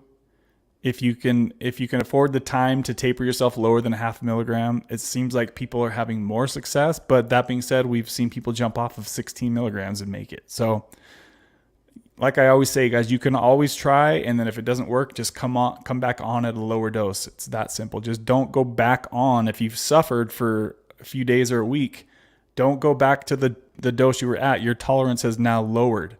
So now let's just say you jumped off at 0.5 milligram and you made it a week and you just couldn't handle it anymore. It was too hard. You were getting shitty sleep. You still had RLS after a week and you couldn't push yourself anymore. You would come back on at maybe 0.25 milligram, cut your dose right in half, maybe, and maybe even less than that, right? What you would want to do is try to take the lowest amount that you could take without going into withdrawal. And once you get down to those low doses and you have 4, 5, 6 days off, your tolerance has dropped quite a bit. Baby, ooh, baby. What the heck? It's like the new comments keep freezing on this screen. Let me refresh this again. It's gonna start talking in my ear. Yeah, the new comments are definitely. Here we go, KG. So I'm trying to keep KG's story going here. So that's why I'm bouncing back and forth. KG says he has not tried to taper. He just said, "Let's get me off, then we can work on him." He's the best support. I can count on him for anything. That is awesome, KG. Yes, if you have the support of your fiance or husband or wife or whatever is going on, that will make a huge, huge difference in the long run, especially if you guys both have struggled with addiction and you both have had, issues taking painkillers or whatever the situation is, or it could be alcohol addiction as well, right? If both of you want to be off the medications, then that will really help if you guys support each other. And yeah, sometimes it's best to just like they're doing. Let's work on KG right now, and then we'll wrap that up. And then also that will be a good learning experience. He can see what worked for you, what didn't work for you, right? The Butrans patch might end up coming in clutch for him at this point, where KG's having so much good luck with it. She's having a good experience with the Butrans patch. So that might be exactly what he wants to do, right?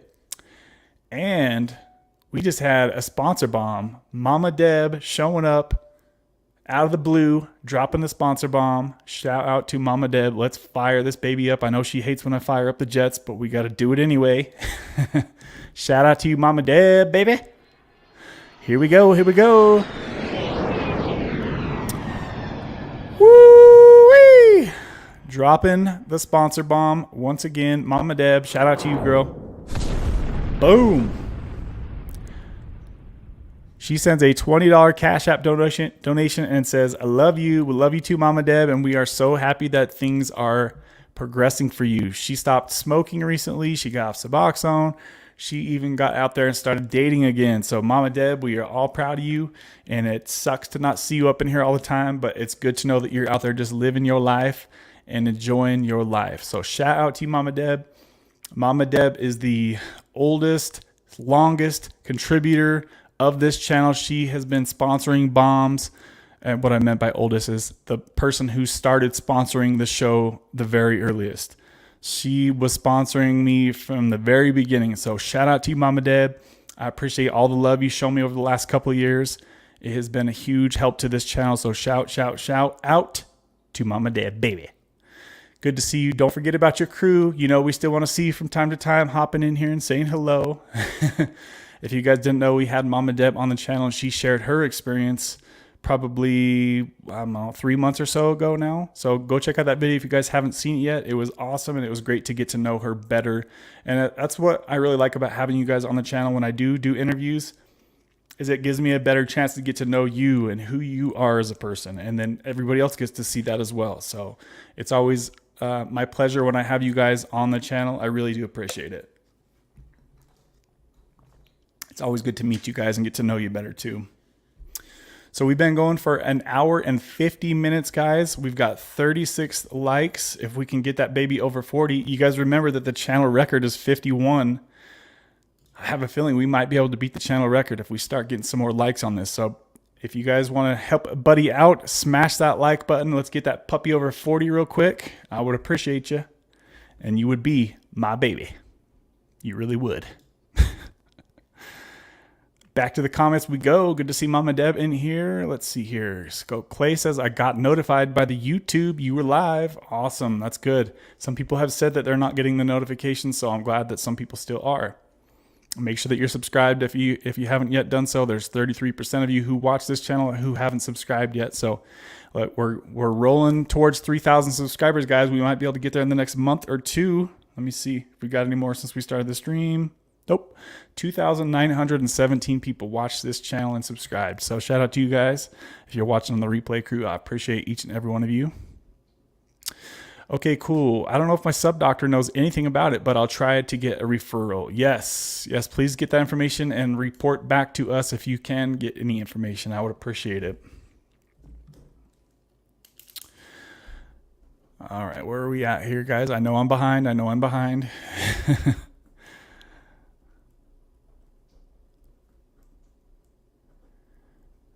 And let's see here. We've got that puppy to 37 likes, guys. We're literally only like 13 away from the channel record. So we might have to we might have to stretch this stream out a little bit longer than we've been doing. If we get close to the record, you know I'm going to want to push for it.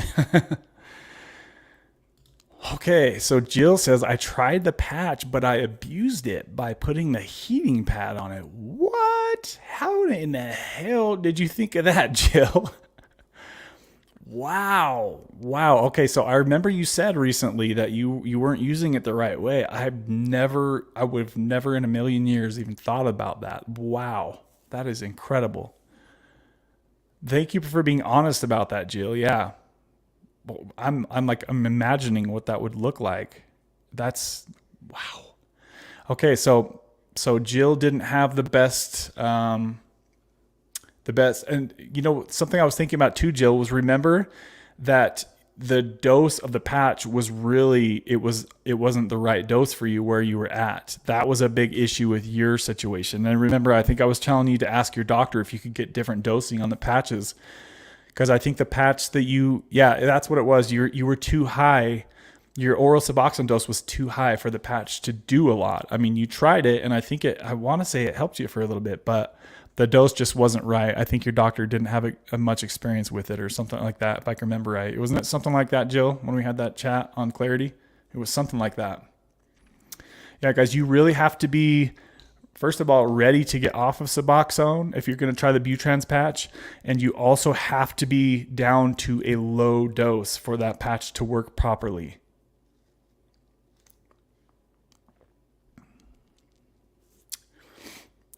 Clay says, subs are good for dogs. Just saying, don't hate.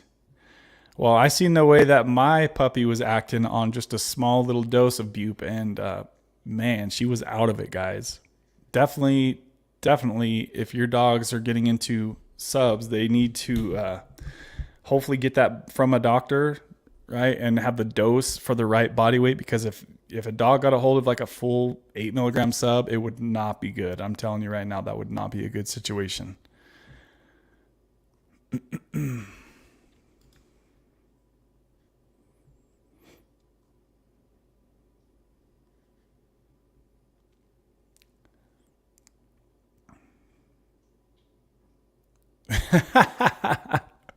Izzy is part of the sub club now. That is freaking hilarious. Yeah, she did not like the Suboxone experience. I'll just say that. She was I seen somebody made a comment about saying that their dog had like dysphoria from it, and I kind of felt that's how Izzy was. She was like like she was telling me, she's like, "Dad, I don't feel good." I felt really bad for her. Sean, Butrans has been great for me. Sleep like a baby. Yeah, so that's the awesome thing about Butrans is, in a way, it's like a mini Sublocade shot. It just gives you that slow, low dose around the clock, so you don't have to worry about going into withdrawal when you're asleep like you do when you're on low doses of Suboxone. So, whoa, guys, I am so far behind. He has not tried to taper. Oh, yeah, my comments are not. Let's see. Sorry, guys. I'm way off base here today. Way off base here with the responses. So my apologies, guys. I'm doing the best I can. Y'all know I'm trying as hard as I can here. I'm still watching for KG's response. Wow. Mom Deb says, I didn't date for 12 freaking years. So are you still dating the same guy that you were dating a little bit ago then, Deb? I hate the Jets, Kev. Haha. I know. She's like, please don't fire them up.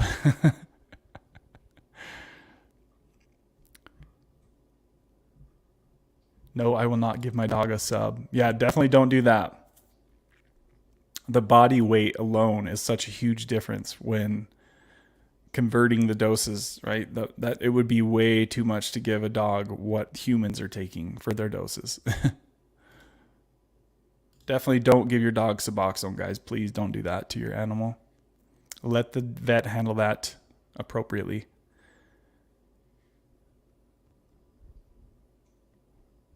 Sorry, guys. I know I'm skipping around here. I got to try to get caught up to you guys. I'm so far behind, and I know there's a lot of comments that I need to respond to, so be patient with me. Scrolling. So I'm half an hour behind, guys. I'm going to have to skip some more comments here. Yes, Kimmy said, don't ever dose your animal with sub. They get injected by the vet. Yes, don't ever do that, guys. I would almost say that's definitely like animal cruelty stuff. If you give your dog some Suboxone, you could kill your animal. Don't do it.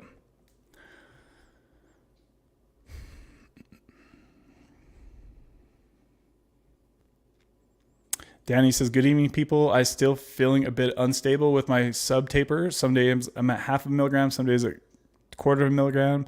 Anxiety and moderate depression. Sleep is terrible. Well, that's a good time to pause the taper then, Danny, until you stabilize, my friend. Do not keep pushing yourself if you're going through the stuff that Danny is going through, because you can really get yourself in a bad position. So don't ever do that to yourself, guys. You go down, you stabilize, and you stabilize before you continue pushing. Don't ever push when you're not ready to push. That's how relapses and deaths happen. And obviously talk to your doctor about your own scenario, because it's different for everybody. So Brandon said I was on H for about 3 weeks. Okay, so you weren't gone too long. I'm glad to hear you're going good again there, my man. So Kimmy posted a link to Brandon's channel. Go check him out. Go check out my boy Brandon. Appreciate the love, Brandon. Sorry, guys. I'm trying to skip through. I'm still so far behind in the comments, and I feel like a jerk for being this way. So I'm going to get my speedy scroll on.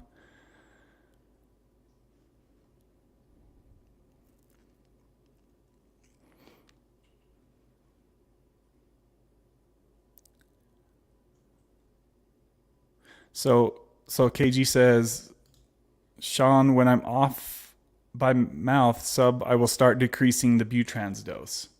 Yeah, that's the perfect plan, KG. Yep. And you're getting so damn close. And the fact that you're showing negative already, that definitely tells me that the Butrans does exactly what we thought it did. It gives you a very low dose around the clock, right? Because if it was a high dose, then she'd still be showing positive on the test. So she's like right there, guys, near the end. So that is incredible.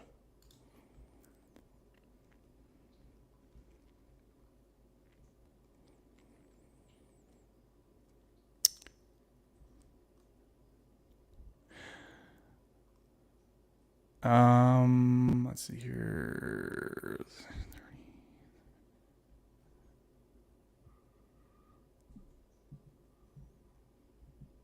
KG, could you recommend a dosage for me if I'm at 0.5 milligram to 0.25 milligrams of subs? Yeah, KG really knows the doses on that. She's definitely done her homework on that. Just from what I can remember, conversations with Dr. Chris Park and KG and the stuff that I've looked into, I would guess that you would likely be somewhere around the 10 microgram patch. Somewhere around there might be a good starting point for you, Sean. Obviously, you'd have to, I think a lot of doctors aren't going to really understand using Butrans patch for tapering off the last little bit of Suboxone. But if you break it down to them and explain to them this stuff, then it might make more sense for them. It's definitely going to be off-label, guys. And what that means is that Butrans was not made to taper people off of Suboxone. That's not what it's made for. And that's what the doctor's going to say to you. They're going to say it's not made for that. But that's you have to kind of explain to them what you're doing. Obviously, hopefully they already know what you're doing. But at the end of the day, it's all just bupe. It's the same thing that's in Suboxone. It's the same thing that's in Subutex. The same thing that's in Sublocade. Same thing that's in the Butrans patch. It's all just bupe, just in a much lower dose.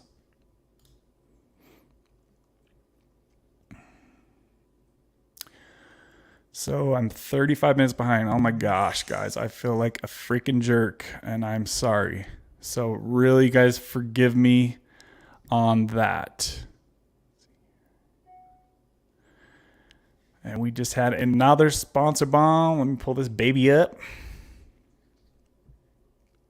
Tara. Whoa, Tara's dropping a sponsor bomb up in here. She says, my camera is working on my laptop. Want to try again? Well, let's fire up this sponsor bomb here real quick. Where did it go? Shout out to you, Tara, dropping the sponsor bomb. I appreciate that. Fire that baby up. And drop the sponsor bomb. Boom. Where'd it go? Oh, there it is. So, guys, we've got 27 people in here. We've been going for already over 2 hours. And I'm 35 minutes behind in the comments. And Tara says something about her, I think her stuff might be working again. I don't know what we should do at this point. I could probably go.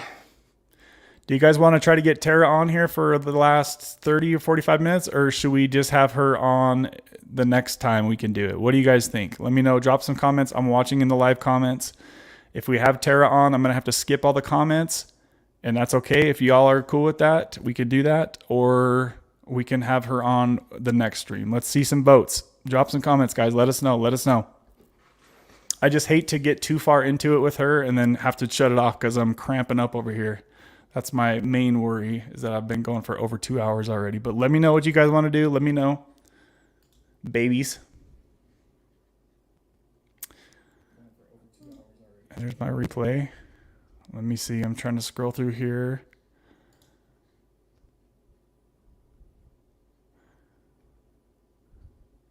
Okay, so, all right. Give me some more comments, guys. Do you guys want to try to do Tara and squeeze her in real quick? Or do you guys want me to finish the comments? Let me know. Let me know. Give me some more comments.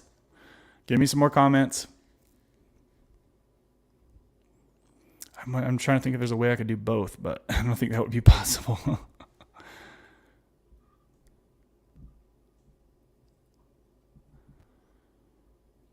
Watching for some new comments. What do you guys want to do?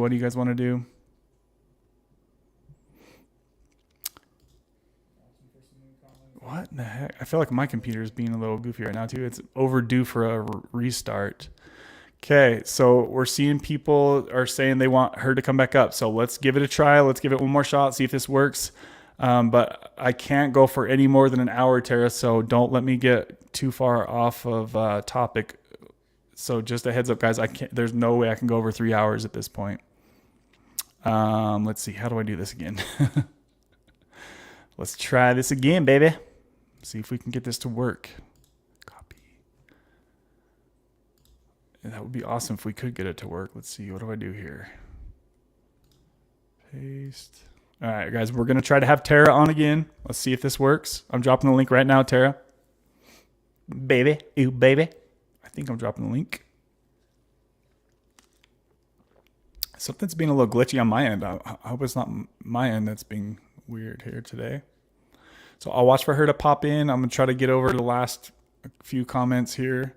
I know I'm about a half an hour behind here.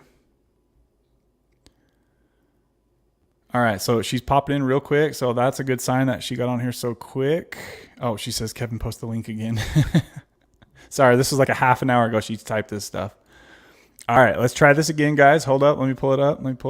It seems like she's moving around a lot better. Let's see. What up, girl? Can you hear me? She gives us the thumbs up. Can you hear me? Yeah, the volume is really loud. On my end? Yeah. Can you? I don't know if you can control that or not, or maybe just. You mean the background noise? No, your voice. Oh.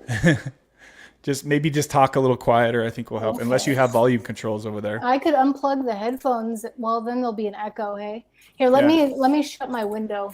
Is my voice still really loud? I think it should be all right. Is everything seeming right to you guys in the chat? Let us know, babies.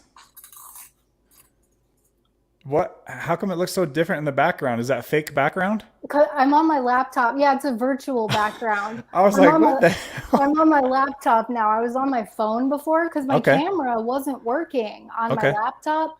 I think what happened, just for future reference, if this ever comes up again, is I had other applications that were using my camera. I shut them all down before I got on with you, but I had to shut down my internet browser after having all those cameras open and then restart it. So it looks like we might be good now, hey? It seems a lot better. You say, hey, are you from Canada or something? Is that what they say up there? People ask me that all the time. I spent a good amount of time in Canada when I was traveling. I picked up the A, I think, on the road. Okay. How's the volume? I just pulled you out of one of my ears. Guys, let us know if something seems or if she needs to talk louder or more quiet. To me, it sounds like you're still a little bit loud, but as long as I pull this out, it's not too bad. I just want to make sure that the people listening aren't like blurred out by it. It's probably because you have the same thing I have, but my mic is going through here. But whenever I use this mic, the same one you have, I think that's what it is. But it should be all right. It doesn't seem like it's too bad. I'll try to speak at a moderate level there for you. Yeah, that helps, just doing what you just did right there. Okay, so jumping back in. So if you guys see me looking down, I'm just writing stuff down. So you recently got your certification pretty much, right? And how's that going for you so far? Yeah, not certification. I want to clarify. So no, that's okay. I'm happy to be talking about it. So I completed the training, which means that I'm now eligible to take the state examination, which then I would be certified if I passed it and be able to bill Medi-Cal, which is like our Medicaid, to provide peer support services to people who could benefit from it. Okay. I think that's what you were talking about earlier when we started getting cut off. I remember that part. Okay. And so do you think you're going to go down that road too in the future, or what are you thinking? Good question. I think that I'm going to try to work for a remote company. I have my eye on a company. Seems like a good option for me and just my history, my background to work remote while I'm getting into it. And then my thought is that I might want to branch out and do my own thing eventually. But I think working for a company that's established and not having to focus on, acquisition of people to support and Mm-hmm. the business aspect of things makes a lot of sense. So I can just focus on learning the skill itself of providing peer support. Yeah, I bet you're getting a lot of great information. Even daily, I bet you're learning new things every day, huh? Absolutely. And you know what?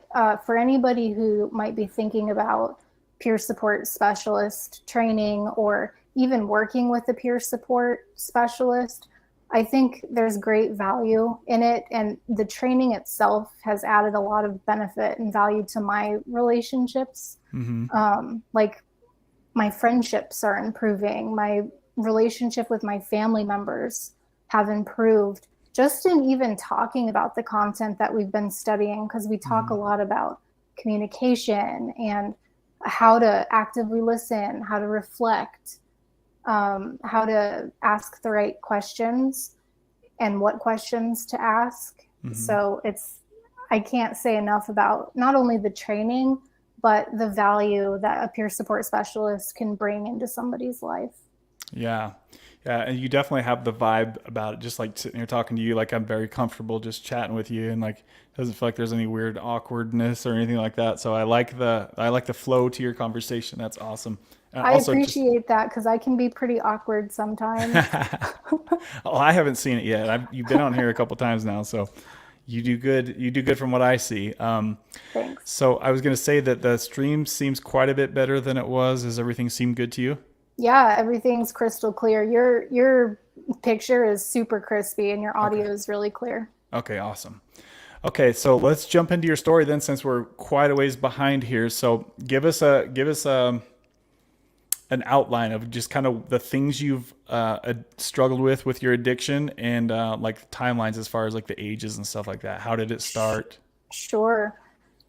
Well, if I go way back in the day, depression actually came first. And I didn't realize that until recently because I've had to do a lot of story sharing and reflecting. And depression first started rearing its head, to the best of my memory, when I was in seventh grade. Mm-hmm. I don't remember what age that is, like 12 or 13, something like that. I didn't realize that I was depressed at the time, but something wasn't right. And I have a lot of things happen in my childhood. My dad spent time in prison for drug related reasons, split family, moved around a lot. There was fighting and things like that. So it makes sense that I would be depressed. Mm-hmm. My grades started slipping around the same time. Flash forward to 15, I started self medicating, first with alcohol and then with the 420. Mm-hmm. And it really worked. I mean, I thought it was the answer to all my problems because it really did alleviate all the symptoms I had. And it was like the depression had completely lifted Mm-hmm. if I was socializing and engaging in the substance use. Okay. So, flash forward and just skip all the dirty details unless you want to get into it. I stayed in that cycle for 20 years and finally ended up basically begging my higher power to help me get clean and sober. But it took some time, several months after begging, for it to get bad enough to the point where I actually started asking for help. Mm-hmm. And what that looked like for me was very different from what it looks like for a lot of people. I could call it my treatment if I wanted to, but I didn't go to a treatment center. I actually ended up at a safe house. And I skipped a lot of information, and that might have thrown people out from left field, or it was kind of a bombshell. But I ended up at a crisis stabilization unit and ended up being identified as somebody who had been trafficked, and I was exploited for labor. So they put me in a safe house and told me that I had to be clean and sober there, and if I wanted to live there. And I was just so desperate, and I was so scared, and I felt so alone, and I'd isolated myself trying to get away from this situation. So I said, all right, let's do this. And I haven't looked back since. So I was at the Safe House is a woman's shelter. I was there for an entire year, stayed clean and sober. And then I ended up going to a series of additional shelters. I kept maxing my time out at these places, and my mental health was so jacked, and I was traumatized, frankly. I couldn't function in the world, and I hadn't started taking mental health medication at this point. I spent the first 18 months of my recovery without any mental health medication, and I wasn't able to do the things that I needed to do in order to get out of the shelters. So flash forward, I am at my fourth shelter. Not right now. I have my own place now, but flash forward in the story, the timeline. I was at the fourth and final shelter that I was ever at. Hopefully it's the last, and I never have to go back to a place like that. And for anybody who's in a place like that, my heart goes out to you, but know that it's only temporary. I started recognizing that I needed additional help, that I couldn't go on the way that I had been going, nor did I want to. So it was this place of like begging basically my primary care provider to help me and please like prescribe me something, because I'm probably going to relapse. Like I was actually considering relapse because my mental health was just in such a gnarly spot. But I'm thankful for my primary care provider, because early in my recovery, she told me that if I ever did start relapsing, that our conversation about mental health medication would change. I was very resistant about it, and she recommended it to me several times, but I always said, that's not something that I want to do. I think I'm going to be okay without it. And she supported that decision, and she told me that if I did ever start to relapse and cycle in and out that way, that the conversation would change and she would recommend that I go on something. And so she made me promise in that moment that if I ever got to the point where relapse was an option again for me, to come and talk to her. So I'm so glad we had that conversation, because I did go and talk to her, and the first med that she prescribed to me did not work. It made my depression worse, but it was enough to spark some hope in me that, okay, I know that this is normal. Sometimes it takes a series of tries with different medications to find the right one. So now flash forward, I feel like we've found the right chemical cocktail, if you will, for me. And I'm able to do things like make money and do peer support specialist training and be there for people and show up. And last week you said something like, Tara, I've never seen you in a bad mood, which isn't true. Like, we know that's not true, but it's heartening for me, and it makes me feel like I'm really making progress, because that was not the case for a long time. For a long time, it was not okay. But I'm not saying go get on mental health medication, and I'm hesitant to even share what I'm on unless you really want to know, because everybody's so different. Yeah. And what works for me might not work for someone else, and vice versa. But I'm happy to say that today I love talking with other people. I'm not isolated anymore. I speak regularly with family and friends. I participate in life, and I still have bad days. Today I woke up, and we can get into that if you want it. I didn't feel great when I woke up, but I went through a series of steps that work for me to get me to feel better. And we had some technical difficulties in the beginning, but I'm still here and can have a conversation with you, because I've spent the past 2.5 years working on myself staying clean and sober, and prioritizing my mental health. Wow. Okay. So yeah, you went over a lot there. So I'm going to kind of pick and choose from some different things that I was thinking about as you were talking, and I'm glad that the stream is still working. So I was thinking it was going to start glitching, but it was good. So okay, so you said 20 years approximately that you were addicted to drinking alcohol, right? And Yes, you said sir. you started that at 15 years old. Yeah. Hmm. So how did you gain access to alcohol at 15 years old? I knew people. So friends. I was hanging out with high school kids who knew people. I think they would get it from their parents, or I've even had friends in high school who had friends who worked at the liquor stores and things like that. Okay. So Yeah. obviously you probably didn't just jump right into full blown drinking alcohol every day, right? Or did you? No, it was a slow progression. So I Okay. kind of glazed over that part. I dabbled at 15, and it was like weekends, parties. At all the parties I would drink, and I dated a guy who introduced me to marijuana, and so we would smoke when we hung out. And by 18, um, I moved out of my house when I was still in high school.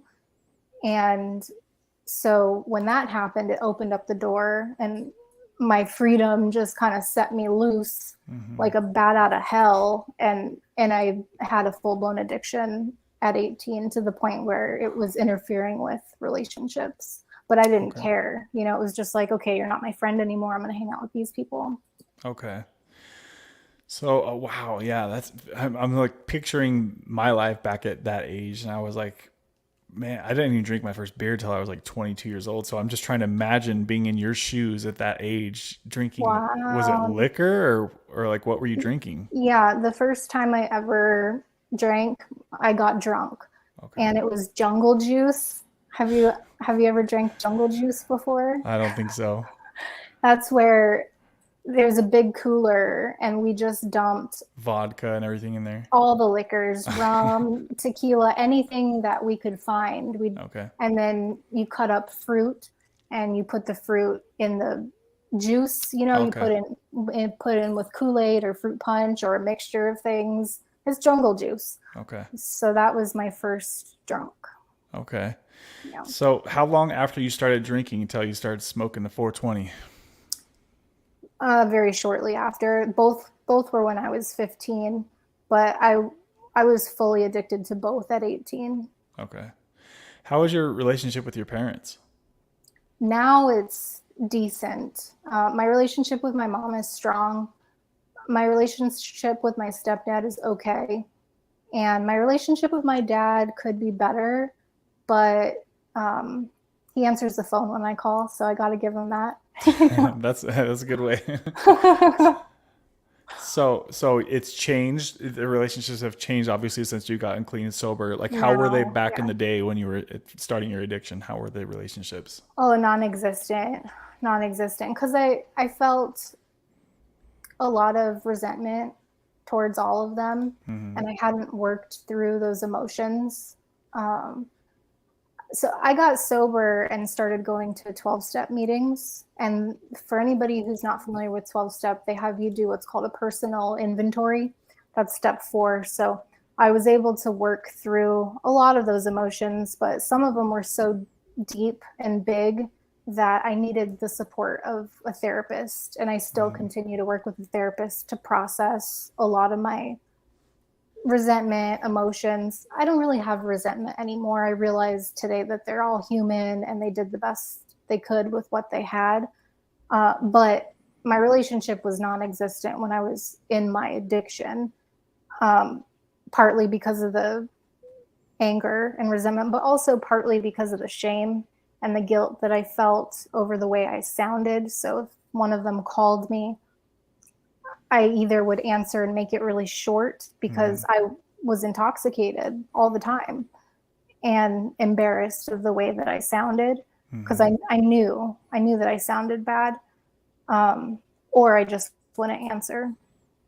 Okay. So I've been there, but it's like where I was so intoxicated that I was like, I'm not even going to try answering this because they're going to definitely know. So they probably knew, right? Did they know that you were struggling with addiction back then? Um, they say no. And I don't know if it's denial or what that is, Hmm. but my brother knew. But he's also in recovery, so maybe it just takes one to know one. Yeah. But my mom to this day says she didn't know how bad it was. That's interesting. Yeah, my mom said the same thing, and I'm like, you never knew I was high on painkillers, and she was like, I Mm, had no idea. I'm like, how did you not notice? Like, I'd be exactly. falling asleep on her couch at noon on a Tuesday, walking over there to her house, which is like a mile away, barefoot. I'm like, I was doing some weird shit. How did you not notice Right. that? Or showing up and my clothes are like falling off of me because I'm so skinny and I smell like cigarettes and 420. How could you not know? You Yeah. know? Wow. Yeah, it makes Yeah. me just wonder. I think, sometimes our parents just like they don't want to see They that don't in their child. exactly. They don't want to know. Do you Hmm. have children or no? I don't know. No children. Okay. Not yet. No. Okay. Have you been married? I've never been married. Never No. been married. No. So your relationships have obviously improved since you've gotten clean and sober. So like walk me through, obviously we don't have a ton of time, but walk me Sure. through. So when you started drinking at 15, like how soon until things kind of went off the rails with your addiction? Well, one could argue pretty fast because I changed my friend group as a function of my substance use. Hmm. Um, at 18, I started making really poor decisions. I stopped going into work. I had to move out of the first apartment I ever moved into because my roommate wasn't cool with the 420. And I couldn't understand that. Like, how could you not be okay with the greatest thing in the world? Hmm. So I moved in with my boyfriend at the time and then started experimenting with different drugs pretty Hmm. shortly after. And that relationship completely blew up. Um, so I would say around 19, stuff really started to hit the fan because I started doing harder drugs, also experimenting with the Coca-Cola and smoking Okay. it. Damn. All right. Yeah. So Yeah. I appreciate the way that you're saying 420 and Coca-Cola. The YouTube, they already hate channels like this as it is. So I appreciate you. You know how we got to word things around here. So Yeah, I get it. if you guys are wondering why she's saying things that way, it's because they'll stomp us down if we say the real stuff. So you got to kind of get creative with certain words. Okay. Mhm. So you tried the Coca-Cola, the 420. What other things have you tried back in the 19, 20-year-old range, somewhere around there? Psychedelics. Okay. I was introduced to those. I love psychedelics. I mean, I loved past tense. Um, that well, I was mixing pills with alcohol Okay. for a period of time, but I made really poor decisions and I would black out very fast. And then I would wake up in the scariest places Oh whenever my someone God. gave me a pill. And Man, that's so I had a choice to make. I was like, well, I can black out and like immediately black out and mhm. wake up in someone's bed, or I can black out later and wake up in my own bed. Yeah. So I'm going to black out. I'm going to not take pills anymore and I'm going to black out in my own bed. Yeah. So yeah, the blackout, just the word blackout, especially being a young, vulnerable woman, like yourself, you can pass on this, but I'm assuming that there, like you said earlier, there was some things that probably maybe happened at times where you woke up in somebody's bed that you didn't really, maybe you didn't know them very well or anything like that. Did you ever have anything like that happen? Yeah. Yeah. That's scary. It was Yeah. a something that happened often during that 19 to 25 range, I would say, Hmm. like before I had stopped experimenting with pills. Now, I never bought pills on my own, but they were often gifted to me. Yeah. So I've tried a lot of things, Yeah. but like I said, eventually I recognized that there was a pattern, like Hmm. not only, well, I didn't mind blacking out. I thought that was a normal thing because that's what Yeah. my friends told me. But it was the speed at which I blacked out, and then the whole night was just gone for me. That's scary. Yeah.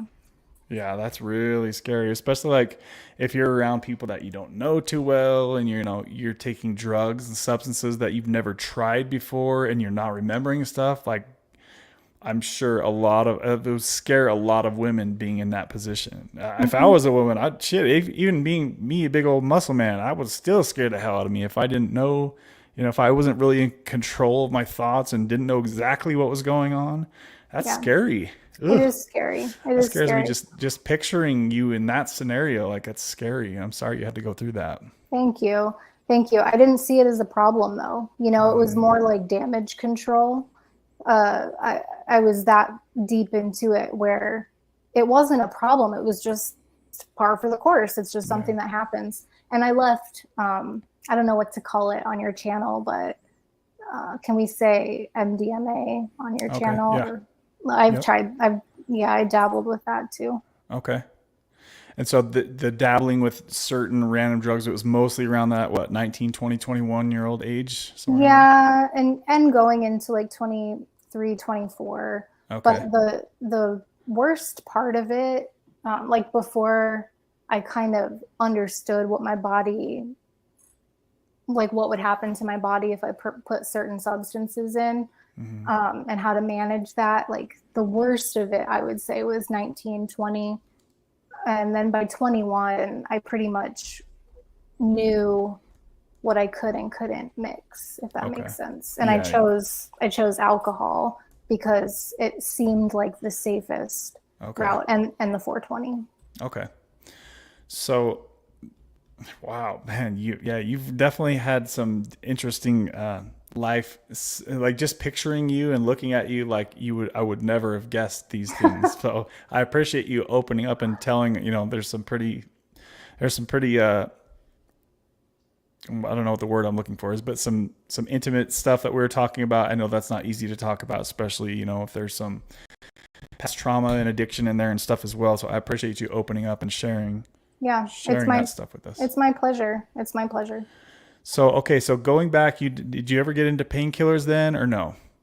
I've taken them because people have given them to me, but like I was saying, they would make me black out because I drank a lot, and so I chose alcohol over painkillers and chose to have a longer um, intoxication window and Hmm. be aware and remember things without the painkillers.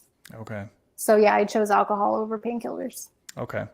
So what did the alcohol do? Because I know earlier you were talking a lot about depression. So like, what did your depression kind of look like? Just like I know it's kind of hard to explain this, but generally, like, were you thinking suicidal type stuff every day, or was it just like I'm just in a shitty mood every day, or like how bad was your depression? Give us like an idea of what your thoughts would be on a daily basis. Yeah, so my answer for back then is different than my answer today. I experienced depression different today than I did back then, but back then, what it looked like was feeling numb, just no feeling at all, just walking through life kind of like dull. And so when I drank or when I engaged in 420 or psychedelics, it was like I could feel something Hmm. again. So I hear the contrary sometimes where people are talking, they want to feel numb. I already felt numb. I wanted to feel something. Hmm. You wanted to feel something different than the crappy feelings that you were feeling on a normal basis without those Yeah, substances. just I felt nothing. I was numb to everything. So how early on in your life did you say you noticed depression from like a young kid or what? My earliest memories of it are when I was 15. That's when my grades really started to slip. But I would go to the lengths to say that I've had some level of depression my whole life. Like Hmm. I've even made jokes to my primary care physicians before they're like, what's the earliest depression that you or the earliest memory of depression that you have? And I'm like, in the womb, because my mom, I mean, she's never seen anybody. She's not diagnosed with any kind of mental illness, but I could say that she has depressed tendencies, and it would surprise me if she didn't fit the criteria if she were to talk to somebody about it. Yeah. So I think I probably was programmed and wired when I was in her stomach for the feelings of depression. Yep. And I've probably always had certain qualities, and had I been seen when I was younger, would have probably met criteria back then too. Yeah. Okay. So what is it that the alcohol did for you? Like I know earlier, or just a minute ago, you were kind of talking about how you could actually feel things. Like describe the way that you would feel when you were on those substances. I has a big smile on my face because it was just up. like, yeah, that's how it felt. It was like I could laugh, I could joke around, I could socialize and have fun with people and just enjoy the buzz, and enjoy the drunk. Like I could just enjoy life is what it felt like. Like it felt like I was actually alive. Yeah. Yeah. So, okay, so you would drink alcohol, then you would feel like there's this whole new person that comes out of you, and then what, the crash the next day? Sometimes for a few days. So most days, probably, yeah, I would say starting around 20 is when the drinking got, like, not only was I addicted, but I was like dependent on it. I would drink so much that the sun would come up and I wouldn't feel hungover until the next day because I was drunk the whole next day. Wow. And then usually there would be more drinking. So it was just like but if I didn't drink more, then it would take about 36 hours for me to get to the hangover. And the hangover could last up to 3 days. Damn. Yeah. But that's where the 420 came in. It really helped with that. Oh, so the 420 could help with your hangovers? Absolutely. Wow. Okay. Yeah. Wow. Yeah, that's what I feel like. It kept me alive. Like it was like medicine at that time. Okay. So were you using the weed like at the same time you were drinking, or only like maybe for the hangovers, or how were you using the weed? Weed all day, every day. Damn, girl. Weed all day, smoke. Yeah, every day, every Damn. day. Without fail. Wow. Unless we were dry, which happened when I was younger, like before I had a lot of connections. But once I got past like 24, 25, it was all day, every day, and there was no running out of it ever. Holy crap. Yeah. I know that people, young, beautiful women, when they've got all these people around them, they're always, like you were kind of talking about earlier, people are trying to give you this, try this, they're your best friend, right? Here's some free drugs. You don't have to pay for this. Yeah.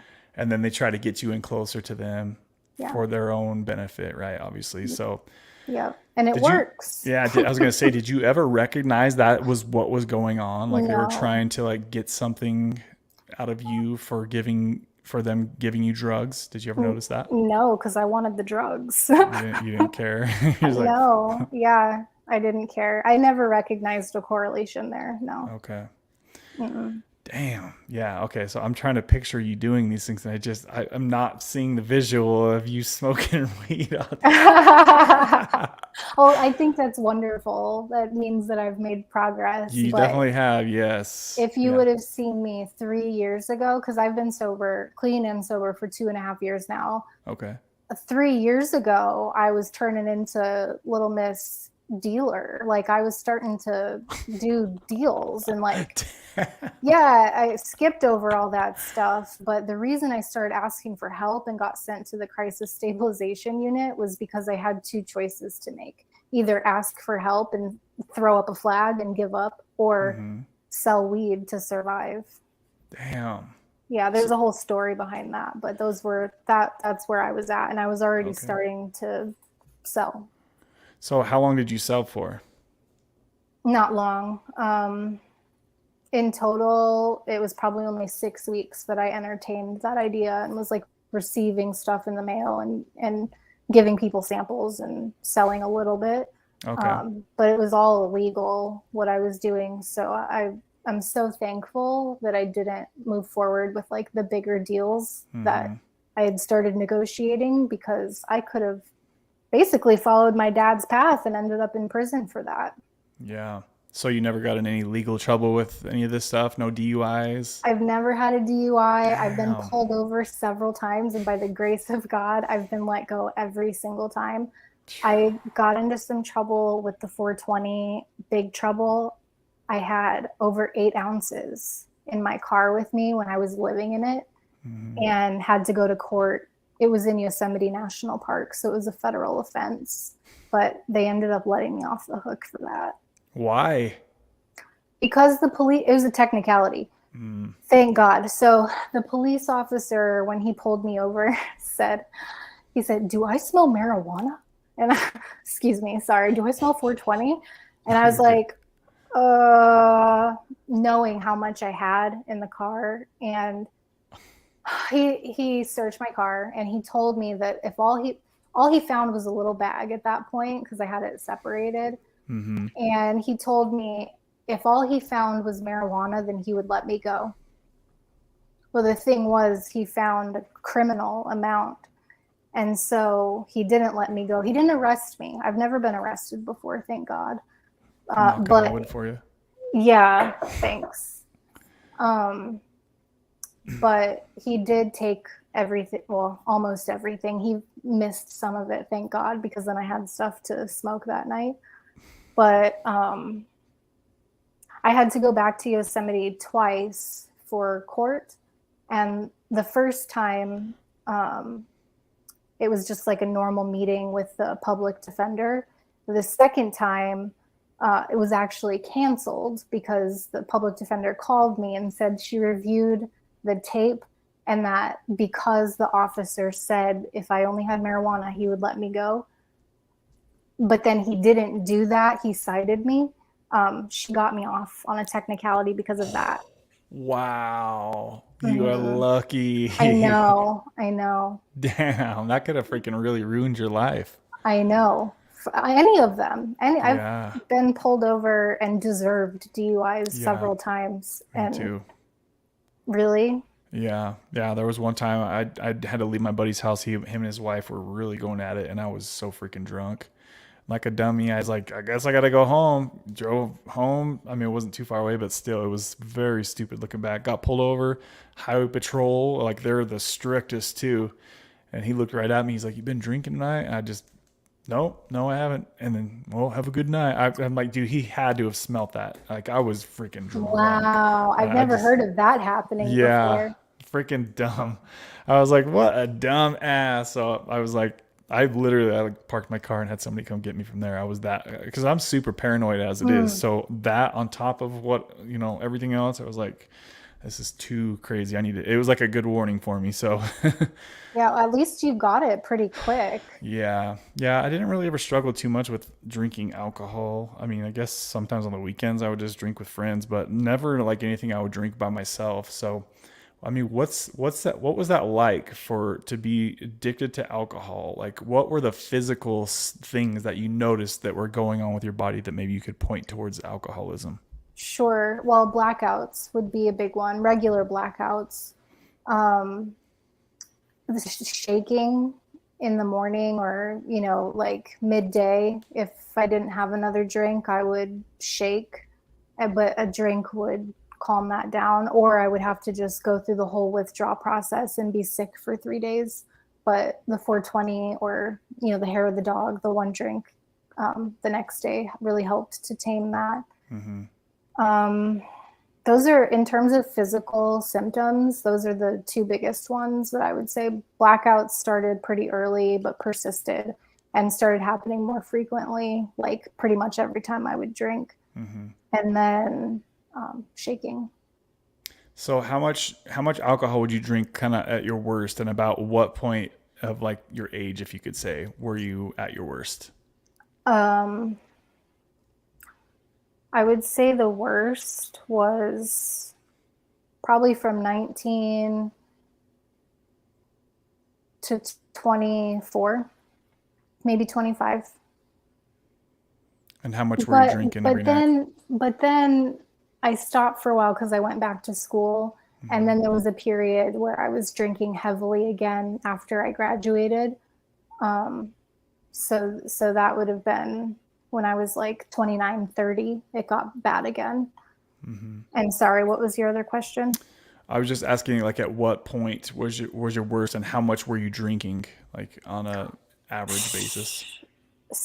I couldn't even tell you how much I drank, honestly. I mean, there have been nights where we've stacked shot glasses up over our heads and drove. Damn. Yeah, I'm not joking. And that was like a regular occurrence. It was not abnormal for me to drink at least 6 to 8 beers and a handful, like several shots, all of it in one night. Damn. Yeah. And then smoking too, right? Oh, yeah, of course. So drinking, smoking, and driving, you were doing Yeah. all that? Yeah. Damn, girl. All the time, daily. I'm so glad that you didn't hurt yourself or somebody else. That's scary. I know. I know. It's Some, kind of like it's a miracle. It yeah, it really is. is. Yeah, if you were, especially if you're drinking daily and you just never got a DUI, you, yeah, you had somebody watching over you for sure, Yeah, for I sure. have been pulled over so many times. One time I can remember, I was a bartender for a period of time from like 21 to 24, and we were at TGI Fridays, and we were opening a new store in Gilbert, Arizona. I worked at a Phoenix location, and we were celebrating because we had just opened up the store, and we had a few beers and like 3 shots all within an hour time period, and I drove. I even remember people asking me if I was okay, and I was like, I'm fine. Well, there was this part of the road that went from a 45-mile-an-hour speed limit, and it really abruptly goes to 25. It's through Old Town Gilbert, and it happens like that. I got pulled over because I was barreling through a 25 at like 50, and the officer asked me if I had been drinking, and I had. This story is actually really bad. This is really bad. I don't even know if I should be saying this in Say public. it, It's say it. bad. It's the worst story Let's I hear it. have. I gotta hear this. So I had a Halls in my mouth. Like my dad actually taught me to drive with Halls in my mouth if I'd been drinking. So the officer asked me to step out of the vehicle, and I was at that point I'd never been asked to step out before. They'd always just let me go before I get out, and I was just like, oh, I'm so screwed right now. Yeah. So I get out of the car, and the officer asks me what I'm willing to do in order to make this go away. I What the fuck? swear. Are And I you said, kidding? I'm not joking. And I like it was like the Holy Spirit or God or higher power came through me, and I stood up straighter. I looked him right in the eye, and I said, Officer, I will never, ever speed again. And he let me go. He said, but if you think that Halls in your mouth is fooling anyone, you're wrong. And I drove away like so drunk. I can't believe that happened, but I know it did happen. So wait, let me back up a little bit. So Yeah, you sure. said, she's like, please don't. No, Okay, it's so okay. It happened. so Yeah. he said, "What will you do to make this go away?" What would you be willing to do to make this go away? And you just said, "I'll never drive like this again," or I something like said, that. yeah, I said, it was like a whole change in body posture. It was like, Officer, I promise I will never drink, or I didn't say drink and drive. I said, I promise I will never speed again. And he just said, "Okay, have a good day." Yeah, he's like, all right. He looked at it. He had his partner with him. There was another guy there with him, and he looked back at it, and he was like, with his flashlight, he was like, all right, you can go. But if you think that mint in your mouth wasn't a mint, it was Halls. But if you think that mint in your mouth is fooling anyone, you're wrong. I was like, I I'm thought out you of were here. going a totally different direction with that conversation than you. That's Yeah, why. I knew you wouldn't be expecting that. And that after I started telling the story, I was like, is this appropriate? But screw it. Like, I feel like that kind of stuff needs to be talked about. Yeah, no. See, I thought you were going like I thought you were going to say something like sexually. Once you said something about what will you do to make this go away, like I was thinking like some You were thinking some. I like took the bait. I thought he was gonna like try to take you in the back of his cop car or something like that. I thought that's where the No, he conversation would. was going. I think he would have. Yeah, probably if he didn't have a partner with him. That's where Yeah. I thought you were taking the conversation. I was like, oh my god.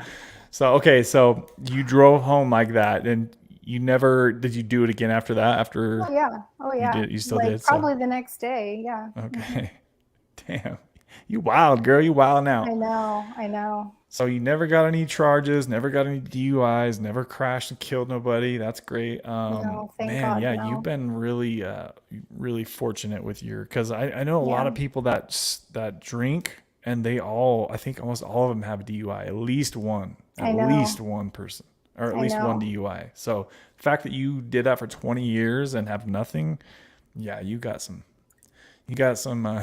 I know. you And know what it's I mean? terrifying to think about going back out and engaging in that type of behavior again Yeah. because I realize how blessed I am. And I've heard, I know other people in recovery who also have never been busted. Hmm. We know how lucky we are. Yeah. And if you have been busted, my heart goes out to you. I'm so Hmm. sorry. Yeah, Brandon says I've been arrested several times for DUI. Mm, See, the people that drink, can you guys, anybody else who drinks on a normal basis in the comments, let us know if you've gotten any trouble, like if you've gotten a Dewey yourself, or if you've gotten some kind of drug charges. Let us know if you guys have been lucky or unlucky with your addiction and usage as well. Let us know, guys. Just a quick side note, we still got 21 people in here. We've been going for 2 hours and 50 minutes, 38 likes on the like machine. So smash that like button if you guys can. We'll probably try to wrap this up in the next 15, 20 minutes or so. I'm sure. trying to think of some other questions I want to ask you. So what was like the point where you were like, okay, this just has to, this can't keep going? Like, was there a certain, like, what do they call it? Rock bottom, I guess you could call it. Did you have that moment? Yeah, I did. I mean, it was a series of things happened, but I was living in my car. I had lived in my car for 5 years at this point. I had left a horrible situation. I was working on a farm and was owed I'm owed a substantial amount of money. And I left that situation, was in my car, and I couldn't stop using. And it was that point where I was considering, not just considering, I was already engaging in behavior like, Suicidal stuff.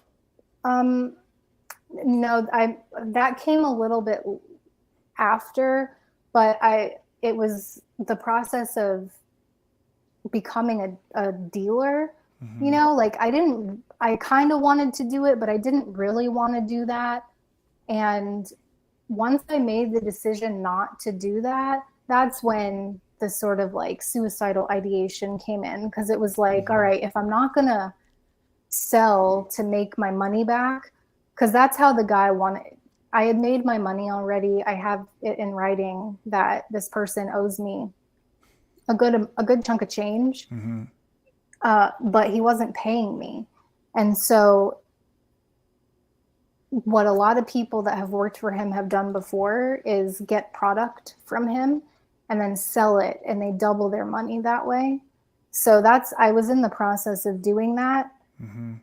But it just, something about it felt too risky and like not the path I wanted to go down. And so once I had made that decision, then that's when the suicide, it's like, well, if I'm not going to do that, then what am I going to do? I literally have no money for Hmm. gas to get away from this place if I don't do this. Yeah.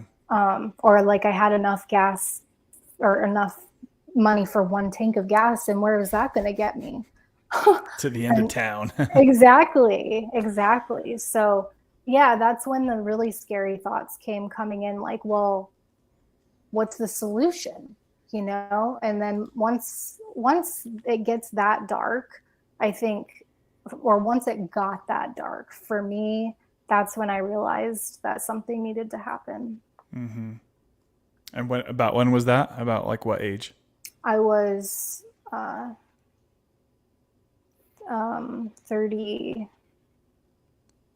So, 36, so maybe did you say you were homeless for 35. 5 years? Is that what you said?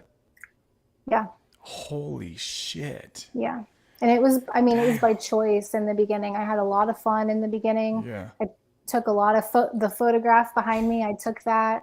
Like, I made a lot of art. I've been a lot of great places, and it was super fun at first until it wasn't anymore. And I was a slave to the 420, Mm-hmm.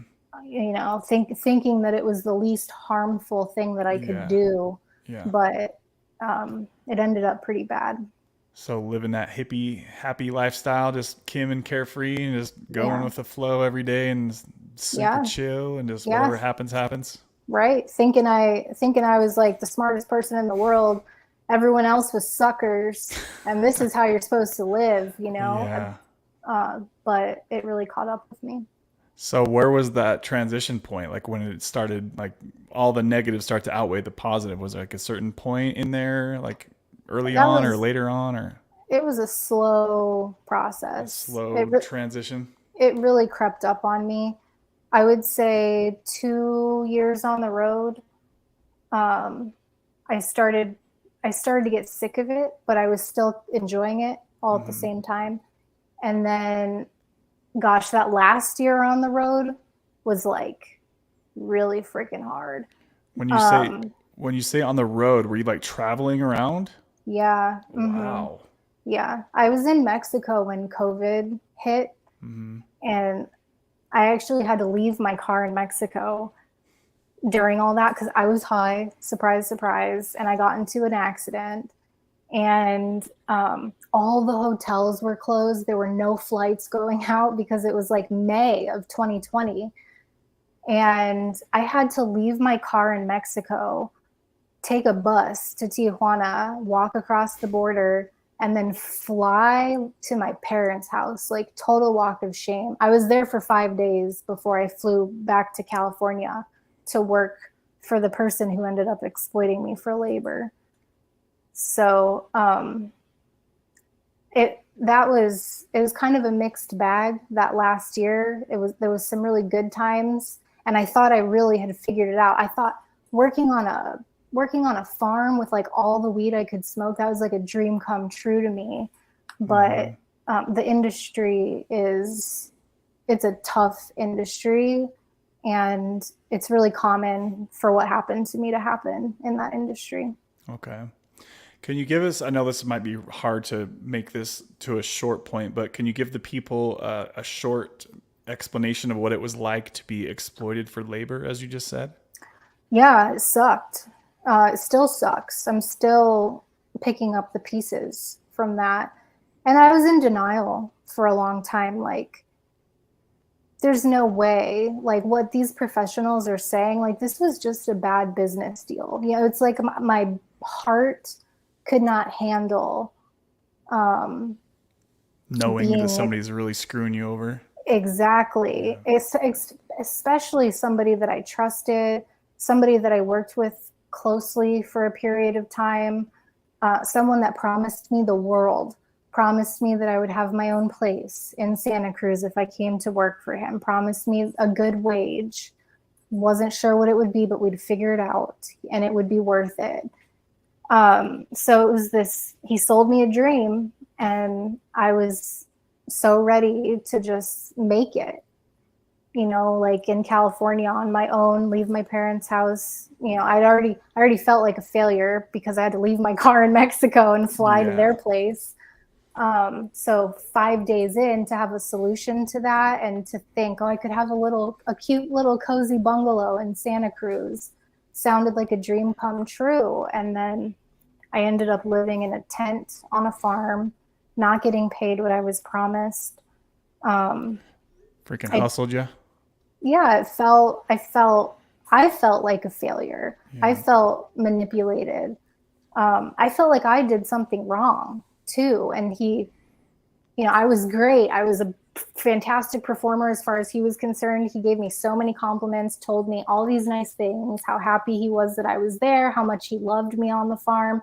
And then when it came time to pay me, his story changed, and it was like I wasn't good enough. I Just all of these negative things that I knew weren't true, but it made me feel worthless. So I'm not, I want to make sure I understand kind of more details about this if you're okay with it. Yeah, of course. So from what I'm trying to picture, was it he was getting you to sell drugs for him? Is that what it was? Or was it something else? That's how it turns out. That's what most people who work for him end up doing to make their money back is they get Okay. product. So he still owes me $3,500 to this day. Uh-huh. What I could have done was have him send me $3,500 of product and then doubled my money and made 7K on it. That's what a lot of people end up doing. Okay. I wasn't selling drugs in the beginning. I wasn't even working with plants when I first went there. I was doing technical work. He had a Google shopping store that was suspended. He was trying to sell CBD on it. And he wanted the suspension lifted and for the money to be flowing again, for sales to be flowing. And so I came in, I got the suspension lifted, I got the store operating again. And then I started doing additional things like marketing, social media, branding, marketing, stuff like that. Okay.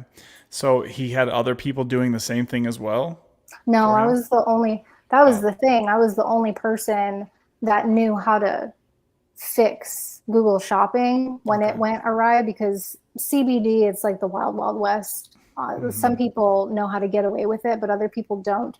And if you don't know what you're doing, if you don't really take the time to study the system and understand why it works for some people and why it doesn't, if you're running blind and you're not going to make any headway.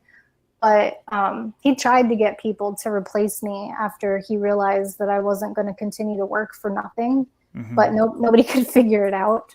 And so we ended up agreeing on a dollar amount. So I have written documentation that he owes me a good chunk of change, but he just has chosen to not pay me. Okay. Dang, yeah, that's interesting. So, okay, so you cut ties with him now at this point, or are you still in contact, or Yeah, was this a while ago?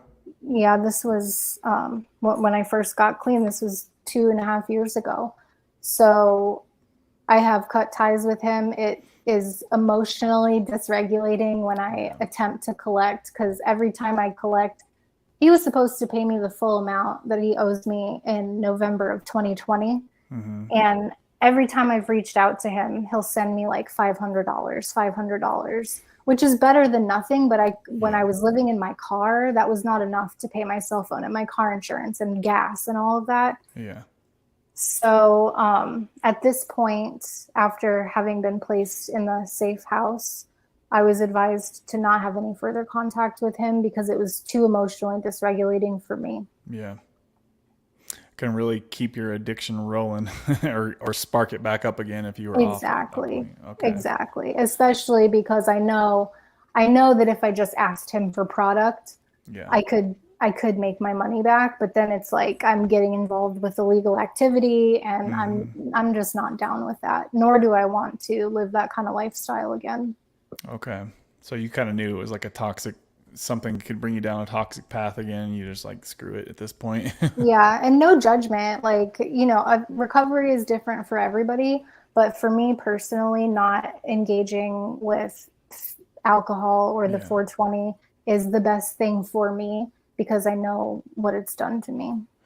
Okay. In your experience, was alcohol more damaging to your life than the 420, or what would you say comparing the two, if you could?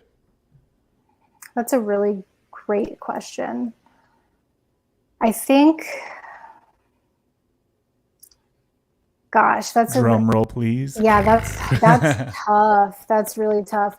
I think in the grand scheme of things, for me, the 420 was more damaging because it led me to working on that farm and setting myself up to be taken advantage of.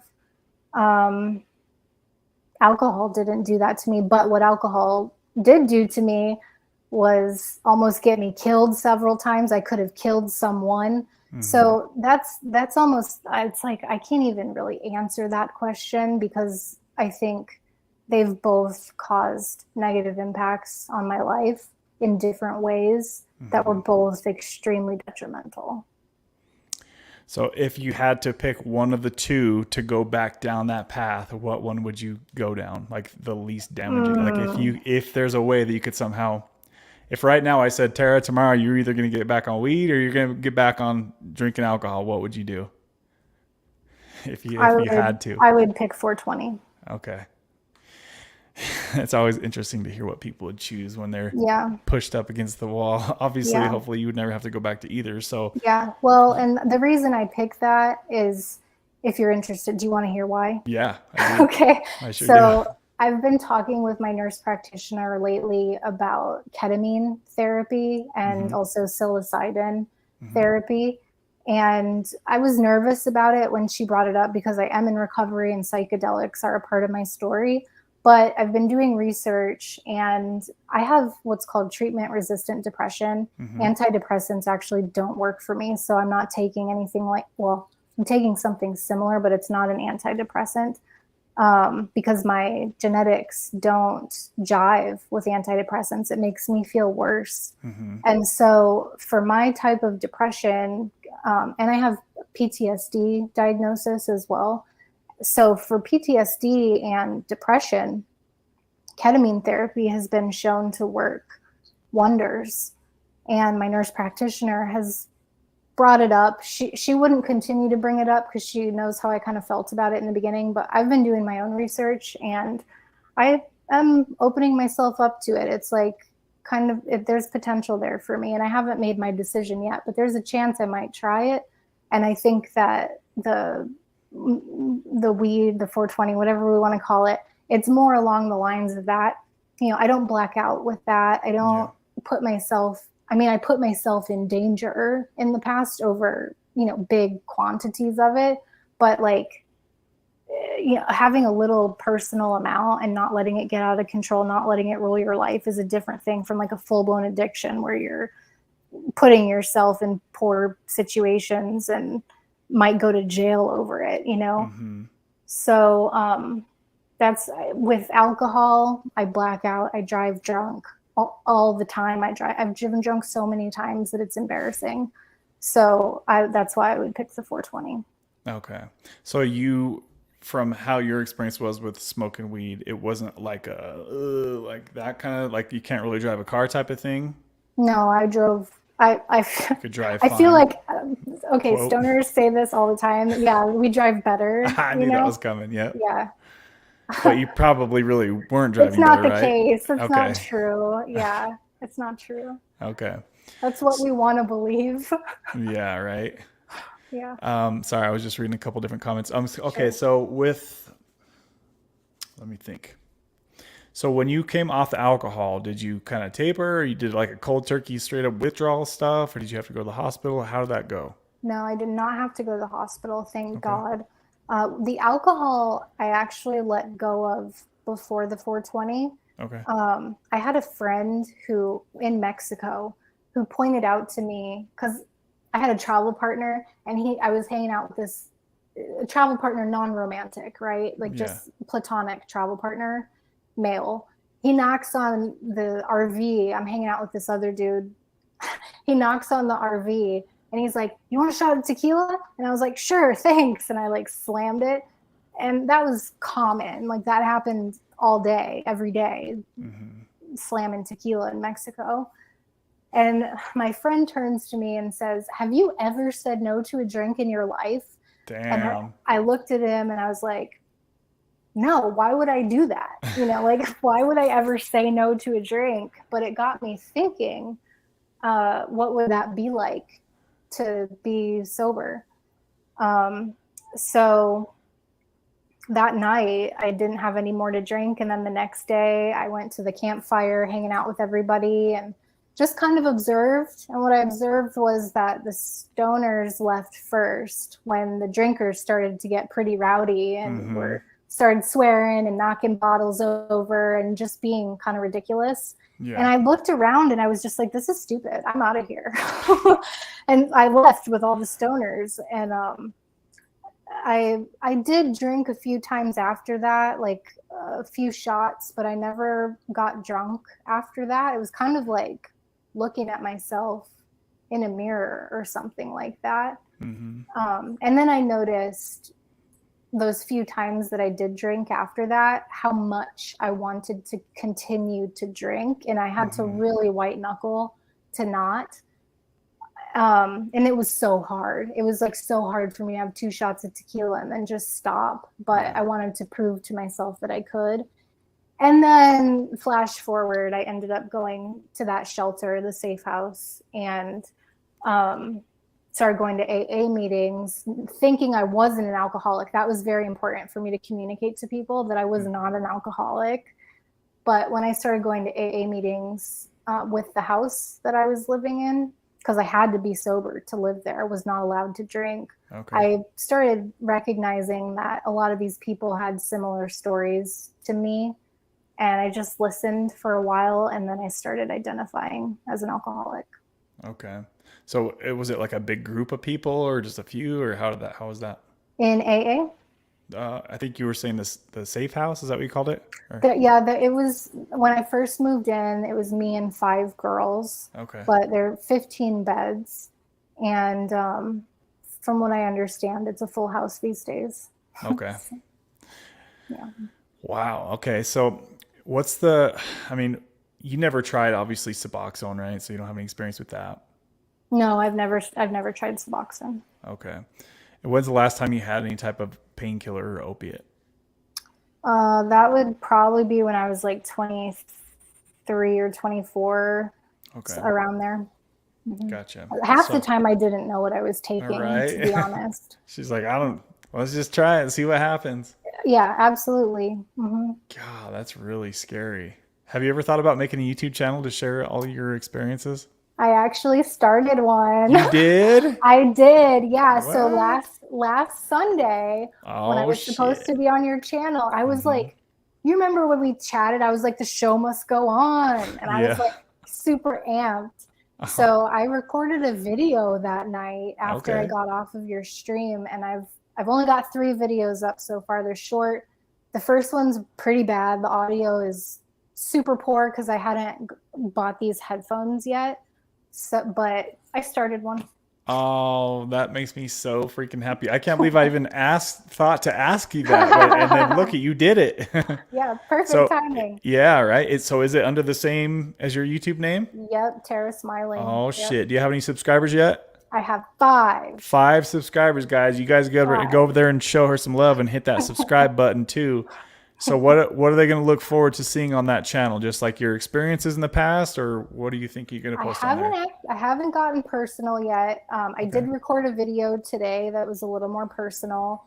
I talked a little bit about my mental health and what I did to get to feeling, what I do to get to feeling better when I'm feeling down. But that was actually the first personal video I've recorded so far, and I haven't posted it yet. Everything else, it's all recovery and resilience related. And so far, I'm really getting into language. In peer support specialist training, we talk about recovery language and what words are best to avoid and what words to replace them with. Now, that being said, if somebody's using these words, there's no judgment or anything like that. It's just language. There's a vibe to it. I think it does impact us in the way that we think or the way that we perceive other people.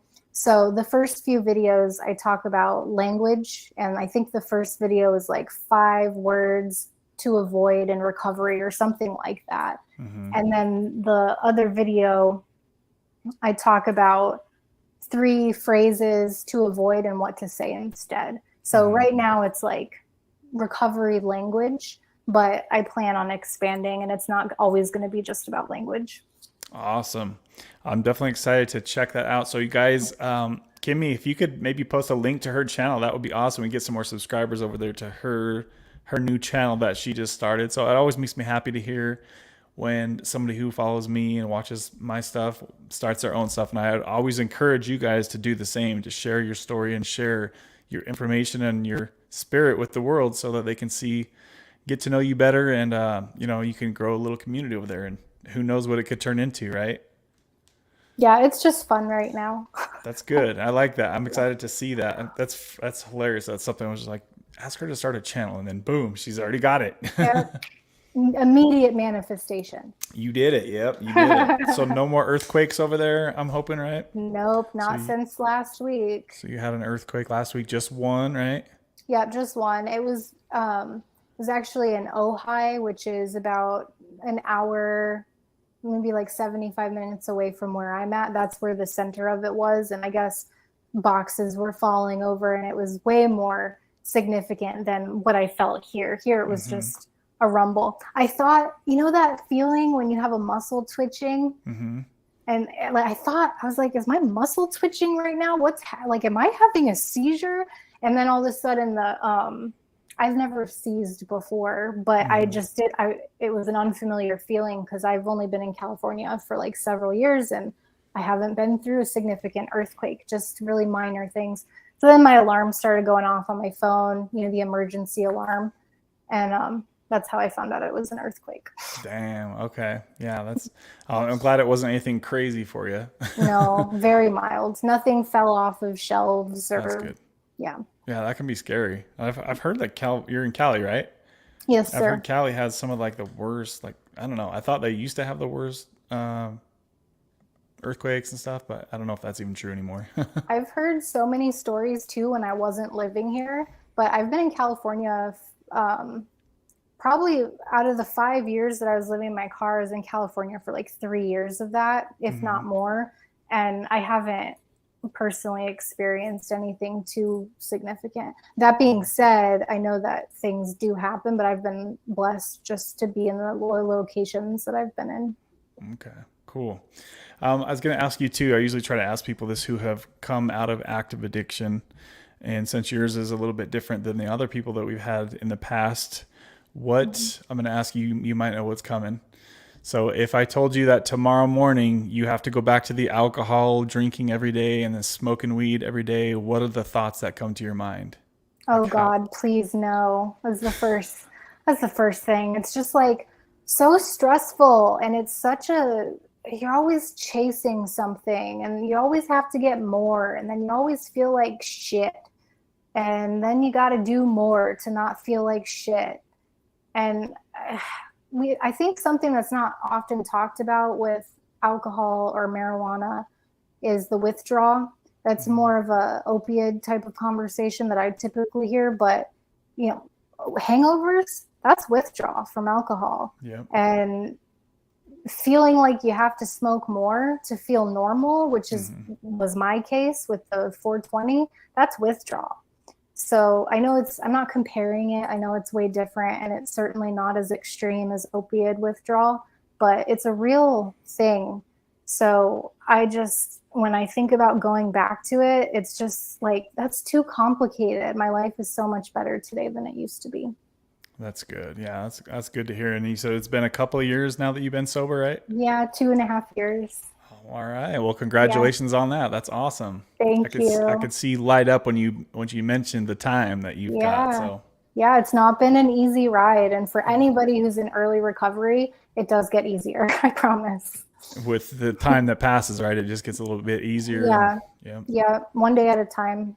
yeah, I've heard a Yeah. lot of people say that they're worried about the cravings and stuff for opiates, and I was just like, dang, I literally don't ever have those anymore. So I guess because it's probably a big part of it's because it's been so dang long since I've taken painkillers like that. But Hmm. also, it's just like thinking back to what like you were just thinking a minute ago, like thinking about how my lifestyle was at that point, just super toxic. My relationships were always dramatic, and I was always getting in some kind of weird trouble, or like issues were constantly popping up in my life. And it's just like a Yeah, really toxic way to try to live and maintain a good life. exactly. Like when a cop gets behind me these days, I don't sweat it. That feels pretty good. You don't got to tense up your whole body. Oh shit. No, Put it, pop no. a Hall, what is it? Hall's The drop Hall, or something. yeah, the lemon honey halls. Yeah, Wow. They probably seen that trick a million times. I'm sure. I'm sure. Before I let you go, Hmm. what are some quick things that you can think could help with somebody who, like, what are the things that basically helped you the most? Was it God? Was it I think you said you did 12 steps, right? Like, what were some things that could maybe help somebody who's in a similar position, stuck on drinking alcohol every day or smoking the weed all day? Like, what are some things that that really helped you turn things around in your life?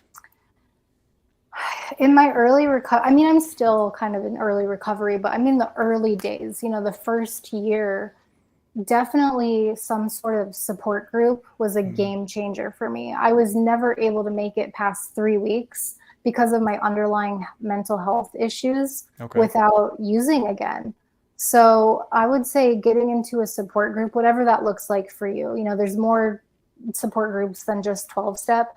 12 step happened to work for me, and the house that I lived in drove us there Hmm. a few times per week. So that worked for me. Okay.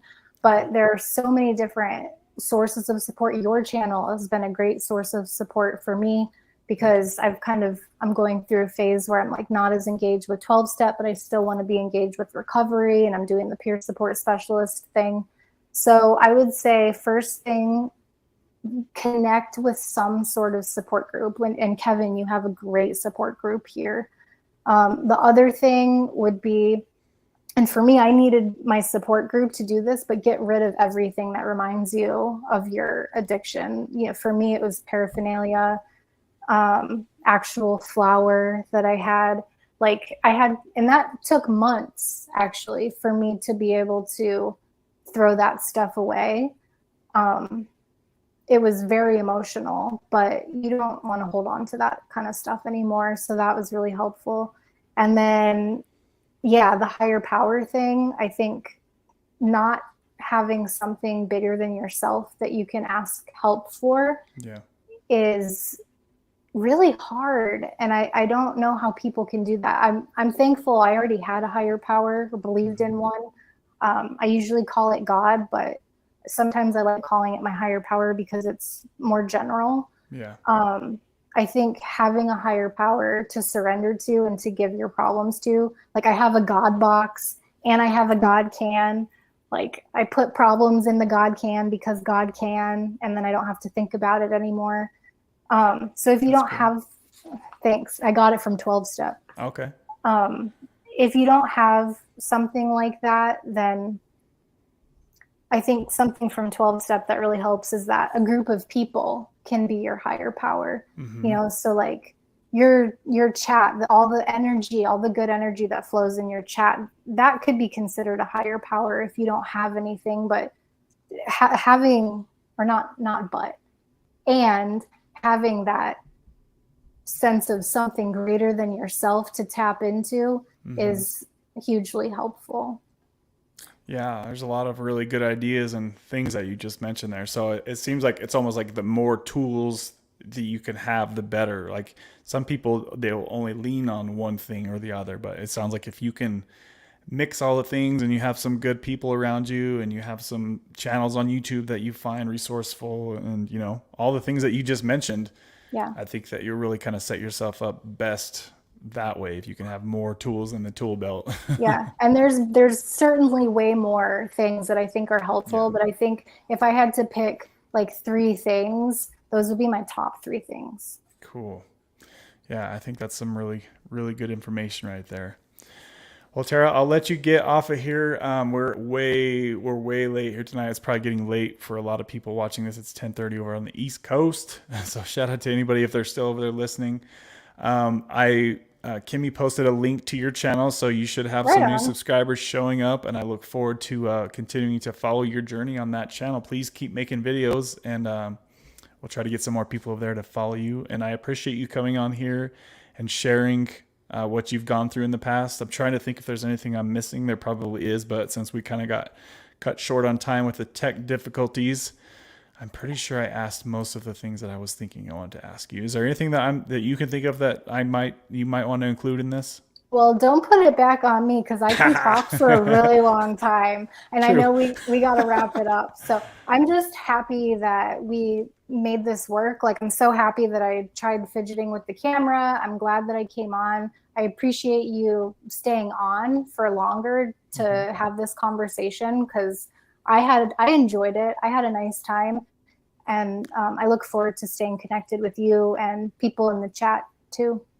Awesome. Yes, I definitely enjoy your company, and you're always kind and supportive. And it was even cool to see you over on old Timmy Ward's channel for a little bit. Are you still over Yeah. there watching that? So every once in a while, Me too. sometimes I've been pretty busy, so it's, but like I'll pop in for a few minutes just to see what he's up to. Yeah, he puts out good energy as well, so it's always good to Yeah, get a little extra good energy in the day. yeah, definitely. Okay, Tara. Well, I'll let you hop off of here, and I'll chat with everyone for the next 5 or 10 minutes or so, and then we'll wrap it up here. So I really appreciate you once again, and thanks for coming and hopping back on with us and trying to work through the tech difficulties today. Yeah, right on, Kevin. It was a pleasure being here. Thanks for having me on. Thank you. We'll see you soon. Yep. Okay, bye. Bye. Awesome, guys. She figured it out. She figured it out. So I'm happy that we were able to make that happen because we were going to try last week. And like I said, there were some things that happened and then we had those issues at the first part of the stream. So shout out to her for figuring out the issues that she had on her end. My back is killing me over here, guys. This might be the longest stream we've ever done. This is 3 hours and 25 minutes we've been on here. And I can't believe that we still have almost 20 people in here chilling. So people definitely want to hear Tara's story. So shout out to her for coming on here and talking about some of the things that she's been through in the past. I'm sure I could talk with her for hours and hours and hours, but my back will not allow that. So is anybody in here still chilling with any comments, questions, concerns? I seen a few comments, a couple of comments that KG had responded with. She was talking about earlier about her husband. So my bad on that, KG. I wasn't able to finish that conversation. Hopefully, if your husband is on next time, I can ask him some more questions and we can talk about his situation a little bit more. I would definitely enjoy that if you're still in here, KG. I'm not sure if you are. Oh, I think, let me see if I can scroll to the current comments. Let me refresh this page real quick here. KG, are you still here? I think I just saw you post. Where am I at? Oh my goodness, my back is toast. So that was awesome to be able to catch up with her and know that she's got her own YouTube channel going now. So I'll be definitely checking that out. Make sure that you guys do too. And let's see, where is I at here? 3 hours and 25 minutes. So any last final comments, questions, guys? If you do, post it in now. And my bad for not being able to touch on everybody's comments. You guys know how it is when I have guests on. It requires almost all of my attention to keep the stream going. So if you had a comment that you really needed a response to, feel free to go ahead and post that real quick, and we'll wrap this up in the next 5 minutes, guys. Make sure that you smash the like button. We got to 39 likes is what I'm showing. We could easily get that over 40. There's just one more person that needs to smash that baby. And your boy's voice is toast, and your boy's back is even worse. Ugh. And I just did a leg day workout before hopping on here too. So I'm definitely gonna be sleeping good tonight, hopefully. Oh, KG says yes, we're still here. Okay, awesome. Let me fire off a couple things then, KG. Oh, let me take a drink of water real quick, and my voice is smoked like a horse up in here. Actually, that's not how horses sound. Anyways. Let's see. So KG. Okay, so KG. So your man's at 40 milligrams right now, and you're just gonna work on your stuff for now, and then thinking about him. I'm curious as to like, I can't remember. She said something about. I think I asked her if he tried tapering in the past, and there was something that you mentioned about the sex drive too. What was the issue with that? Yes, Tara, that was super fun. Thank you, girl. I appreciate you hopping on here. What was I going to say? Also, has your husband had his testosterone checked, KG? I'm curious if it's low, if he's checked that or not. But yeah, if he's just taking 40 milligrams a day, is he taking it all at once or is he taking it spread out throughout the day? That was something I was going to ask. But 40 milligrams a day, that's definitely a lot better than many people that we see up on here. So, wait, Brandon, are you on a different channel? That's definitely still the same Brandon, right? I think he signed off his other channel. Yeah. Yeah, we definitely need to have more of the people that watch this hop on. My apologies, guys. It's been a while pretty much since we've had a guest on. So, yeah, we'll work on having some more guests on in the future. We'll have you up here sometime as well, Brandon. Let's see here. Neither of us have. Okay, so KG says neither of us have a sex drive. Yes, it's low. He's doing the blood work the next doc visit. Okay, yeah. Okay. And I know you guys have been married for a long time, I'm pretty sure too. So I know that for me personally, the longer I might just be weird here, guys. I don't know, but the longer like I've been in relationships, I think it's just natural that like you just have sex less, right? And sometimes people are backwards from that, but that's just how it has been for me. And then if you throw opiates or Suboxone into it, then that's going to kill your sex drive, your testosterone even more. Hopefully, hopefully he's able to perform normally. You all know what I'm trying to say, right? Because I know sometimes for me, the painkillers made it to where like limpy problems sometimes. So hopefully that's not an issue, but if it is, the testosterone should definitely help. I bet you his levels are low. How old is your husband, KG? Holy crap. I need to like pop my back. Ugh. Hold on, guys. Oh, I'm not the best at this. Oh, woo. This is the longest live stream in channel history, guys. 3 hours and 30 minutes.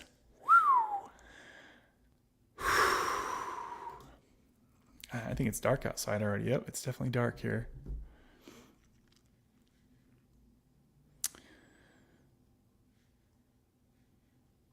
So I wonder if, because it's almost like some people when they're that low of a dose, like KG, do you think he would do good on Suboxone, like a low dose of Suboxone, or do you think it would be best for him just to try to taper off? You know, because if you're only on 40 milligrams a day of painkillers, so 60. Okay, so yeah, I would be willing to bet he's definitely low on testosterone. If 60 years old with painkillers, that would definitely make sense why sex drive would be low for sure. For sure. Sex was never a problem for me with opiates. I always stayed stiff, if you know what I mean. Yeah, sometimes we got to kind of talk in code here for the YouTubes. Let's see here. Oh my God, don't crack your back. I don't think I can. I don't even know how to pop my joints. Like, just like trying to kind of stretch out a little bit. Let's see. Scandinavian Pride says 50, never married with 0 children. I'm too old for kids now.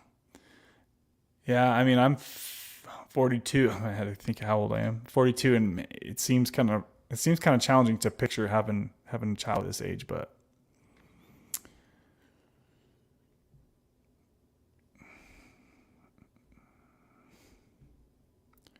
so KG says I think try to taper first. Yeah, I think that would be, if he hasn't tried tapering, that's definitely probably the best way to start off things for sure. Does he even feel those anymore? Or is it more just trying to keep him out of withdrawal at this point? And how long has he been on the painkillers, KG? I would imagine if you've been on them for some time that you probably don't even really get anything out of it if you're taking it for addiction. Like I said, I'm not sure if he's taking it for addiction issues or if it's for legitimate pain problems. I appreciate you guys still up in here. Damn, like look at my normies up in here still rocking with us at 3 hours and 32 minutes. Woo-wee! That really impresses me that people would stay on here and listen to this channel for 3.5 hours. That's a long ass time. So my husband was 42 with our last Kev. Oh, he was 42 years old with your last child. Okay. Dang, yeah. See, it trips me out because my mom had me when she was so young, guys. She was only 16 when she had me. So I was like, dude, I would have what, like a freaking 20-year-old, something year old right now? Like, that blows my mind that she had me so young. And it's no wonder we struggled growing up so much. Damn.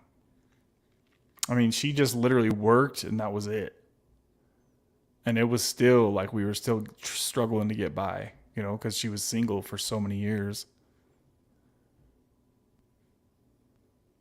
23 years. Holy crap. Wow. Very interesting. Very interesting. Yeah.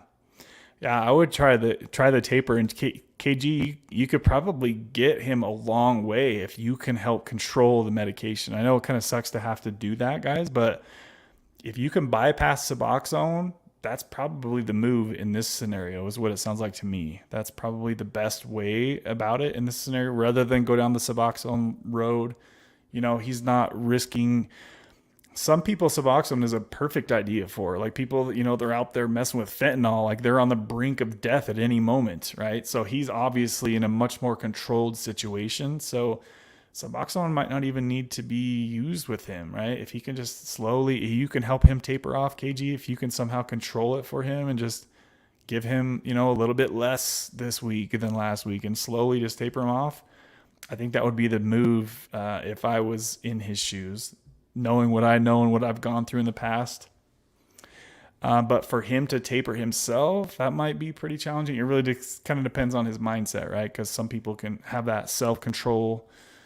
Some people really struggle with that. I know for me, trying to taper myself off of fast-acting opiates, it was like impossible for me to do it. So he will likely definitely need your help, and that's okay, right? You guys support each other, and you have the understanding. That's the cool thing about you guys, is you guys know what it's like to be in addiction with this stuff, and you know the struggles, and you know where you can help and where you can't. So I think with you guys, the open communication will really, really help you for sure. And you guys are both like in a really good position, honestly. Like, I mean, like I said, it sucks to be on any kind of medication, but 40 milligrams after all these years, that's as bad as it's got. Or if that's where he's at, then it's really not,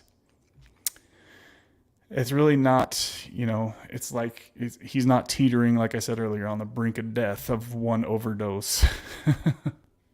I think Kimmy said she's going to do a live stream. Where did she say that? So Kimmy's going to do a live stream on her channel. Where did she say that? This week, she says. So Kimmy is going to do that would be her first live stream, I believe, right, Kimmy? Yeah, I don't think she's done any more. So we'll keep an eye open for that. Try to do a post in advance, Kimmy, because if you just do it unplanned, especially where you're a newer channel, and I think you have like 150 or so subscribers, you want to look at your analytics and find out when your people are online the most, and do a pre-plan like a day or two, a couple days ahead, so that way people can know and kind of watch for it and set reminders too and stuff. So do that, and if I can, I'll definitely hop on there and watch you, girl. I would definitely enjoy that.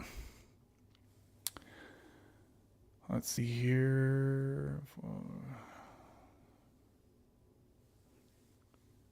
Brandon says, we love you, Kev. I love y'all too, man. You guys are awesome. You guys are like my family, my internet family. I'll call y'all that.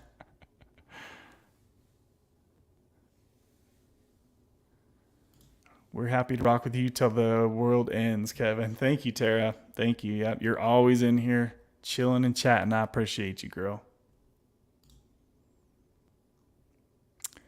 So we've got quite a few of you guys who have channels.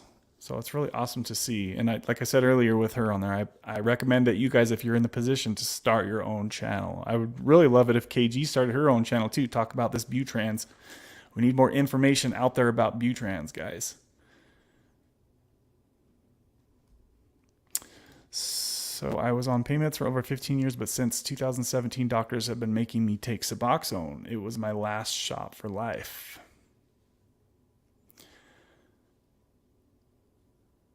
So it sounds like Suboxone saved your life, and many people will say the same.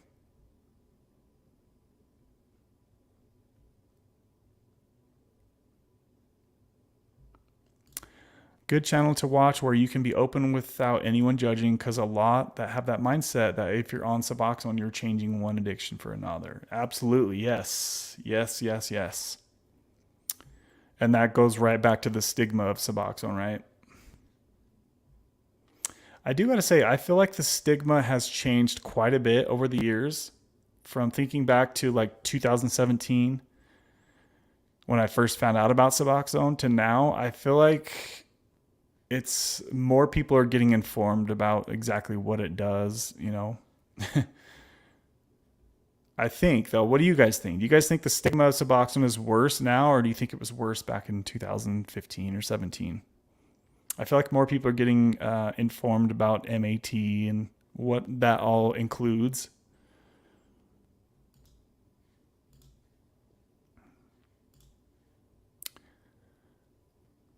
See if there's any last comments here. Let's see here. Kimmy says, Kevin, most of my subs are from old content that had nothing to do with addiction. That's all right. I mean, that's how my other channel is too.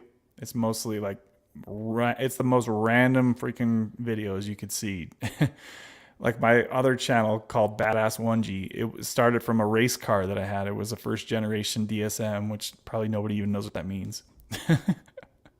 So I had it was just literally, I had YouTube to post a few racing videos. It had nothing to do with like creating content. It was a place that I could put my videos that when my phone broke, I would still have my videos. And so I uploaded some old racing videos that it was like, I started my car dealership in 2016 or something like that. And so I started making car dealer content. Then it was like, oh, now I bought a motorcycle and I'm making modifications. So let's do some DIY videos. Like, it's seriously the most scatterbrained channel you've ever seen. But a lot of times people just are interested in you and seeing what you're going through. So if you have a channel like that, that's kind of all over the place, that's all good. Like if people don't like it, they won't watch, and that's okay. Baby. Ooh, baby. Great advice, Kev. I'm so thankful he's listening with me. Yes. Yes. Yeah. I'm really excited to see how that goes for you guys in the future, KG. So keep me in the loop if you can, and let me know if he start, you know, he might get motivated and want to start working on things himself. I don't know if he's been chilling at 40 milligrams for a while. Maybe he's ready to start cutting it down to 35 milligrams a day, you know, start feeling a little bit better as he tapers down. Oftentimes with this stuff, less is more, guys. Don't let your little devil on your shoulder make a problem that isn't there. Like, many times that little devil will try to trick you into thinking that you can't do it or some shit like that. And if you've got KG Smith helping you out, she gonna help you out. So the doctor started me on testosterone last Tuesday. My results were 200. So that's probably, I would guess that's where many people, if you're on opiates or Suboxone and you're not, and you're, you know, a strapping young lad in your 20s, then I would guess that many people will be similar, somewhere around 200 on your testosterone levels. That's where I was at. And that was even in my late 20s, guys. That was during my opiate addiction years. So this stuff can kill your testosterone and your sex drive and all that stuff. So it's definitely something to think about. Talk to your doctor to find out if your TRT is going to need to be for life, or if it's just to get you through until you get off of your whatever you're taking. That's a discussion that definitely needs to be had, because many people don't know that once you start testosterone, you're likely going to be on it forever. So that's something that you guys need to be thinking about and talking about with your doctor. Are you okay with taking a shot once a week for the rest of your life? Not a lot of people are okay with that, right? But there are other ways that you can get your testosterone if you don't like the shots. But I'm trying to hold myself up here, guys. I'm running out quick here. I'm running out of power. I'm dreading going to bed. I'm so overtired and I'm so scared I won't be able to sleep again. I really hope you start to feel better soon, Kimmy. I really do. I'm glad you had fun. I think you said you went to like an amusement park, not the water park. I also went to the amusement park on Monday. Had a good old time.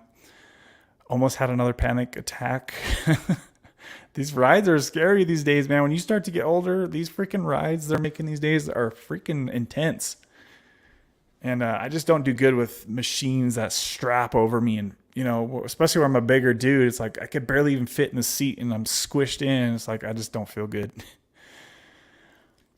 Before we wrap up, guys, I need to go ahead and thank the sponsors of the show today. We had some huge sponsor bombs, and we had quite a bit of participation in the comment section today, too. So I appreciate y'all.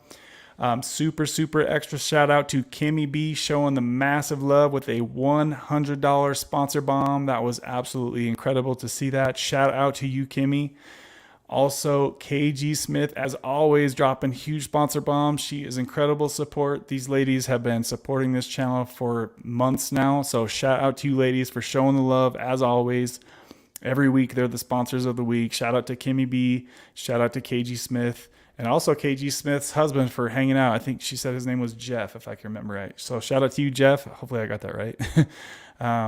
Thank you for being so good to KG Smith and allowing her and helping her through with her Butrans and Suboxone. And I'm really excited to hear how it goes for you going forward. So hopefully we can get some updates on KG's man. Shout out to you guys. Also, we had Mama Deb dropping through here with a $20 Cash App donation. Shout out to you, Mama Deb. I know she's long gone by now. She's snoozing over there on the East Coast, 10:45 p.m. on the East Coast. So shout out to you. I know Marky Rizzo's probably snoozing too. But we also had Brandon showing love with a $20 Cash App. Shout out to you, Brandon. I appreciate that, my friend. I really hope that your dog starts feeling better soon. Please give us an update with your pup. Hopefully you can call the vet first thing in the morning, and hopefully they can figure something out for you. But prayers to your dog and to you, my friend. And we also had Tara dropping a $5 Cash App sponsor bomb on the channel. So shout out to you, Tara. I appreciate you doing that. And also for you coming on here and sharing your story tonight.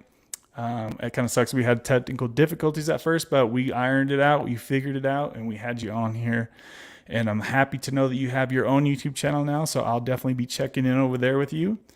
Final comments, guys. 3 hours and 45 minutes. Can you believe YouTube even allows to go this long? This is crazy. Woo! Your boy been spitting out some words tonight. All right, let's see here. Scrolling down to the last comments here. So, anything I really need to touch on? Let me make sure.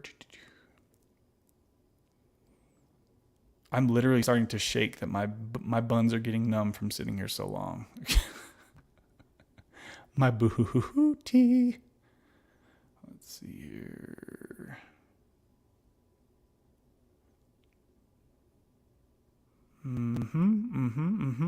Any other comments I need to hit? Gosh, you guys are going off in the comments. I can't keep up with you guys. Dang, guys, we got close to the like record. We got to 43 likes. We are only 8 likes away from the world record. World record. So we got close, guys. We got real close to the record of 51. Thought we were going to get there. I forgot to keep talking about it, so I kind of goofed up there. Probably should have brought it up while Tara was on.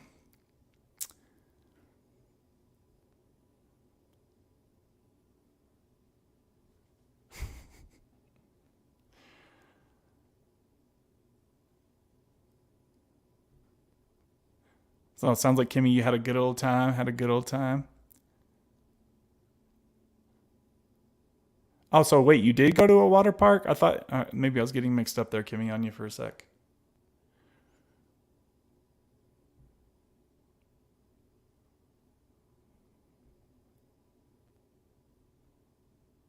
Jill says, good night, Kevin. Sleep well. You good night too, Jill. Thanks for hanging out in here for 3.5, 4 hours almost. Gosh, I almost want to just push to 4 hours just to say we did a 4-hour live stream. Now I kind of want to just hit 4 hours just because I know I'll never do it again. All right, I'm gonna just push this shit till 4 hours, guys. We're gonna cement the record here today with the longest live stream that this channel will ever do. I'm never gonna be doing this long of a live stream again. So let's just chill. We got 13 minutes to set this record. If you haven't yet smashed the like button, guys, we only need 7 more likes to set the record. So I don't think that would be possible, but if we could, that would be incredible. So if you haven't yet done so, bang that baby good. Bang that baby right. And we'll chill out here for the next 12 minutes. Because I want to see I want to see what it looks like to see 4 on this puppy. I know you guys are probably getting tired like I am.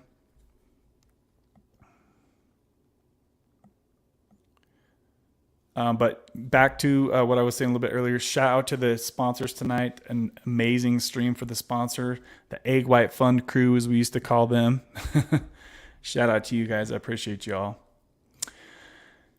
Let's see here. Brandon says, will do, brother. Thank you. So that was, 5 minutes ago. Scandinavian Pride says, it's nice to meet everyone. I subbed yesterday, and I'm glad I caught you on a live tonight. Thank you. Yes, I appreciate that. I'm pretty sure I saw your comments in the past, but I could be wrong. Let's see here. Where are you guys at?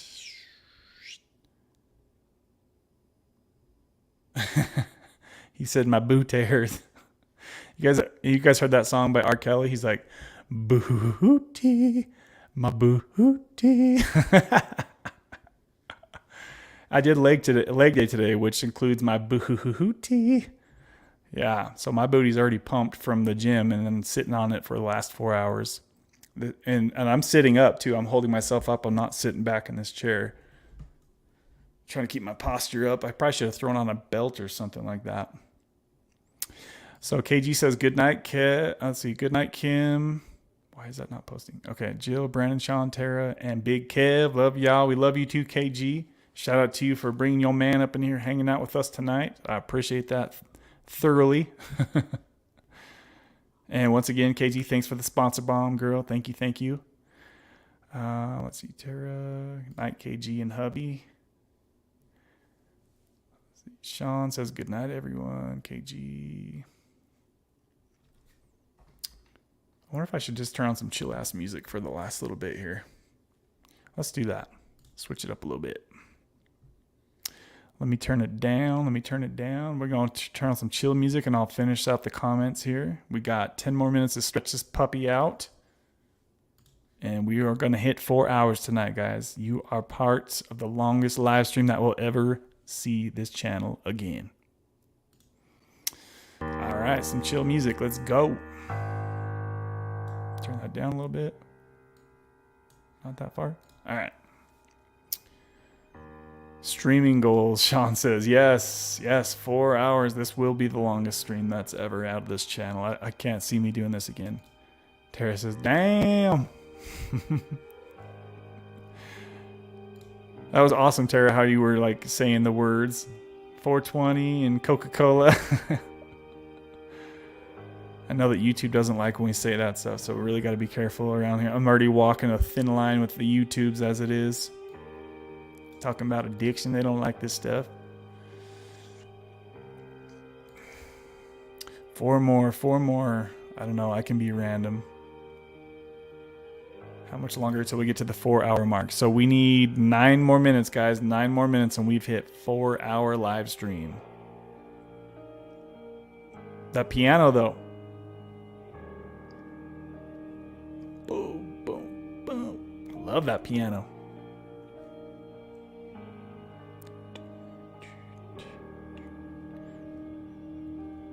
Think about switching up some different songs for the channel too, so I might be switching up some songs here in the near future. Booty everywhere. At the water park. Okay, you're funny. Let's see here. I feel bad listening to R. Kelly. I like the I believe I can believe I can fly. Woo! Isn't he locked up? I'm pretty sure R. Kelly's in jail, right? For grabbing on some boo-hoo-hoo-hoo-tees.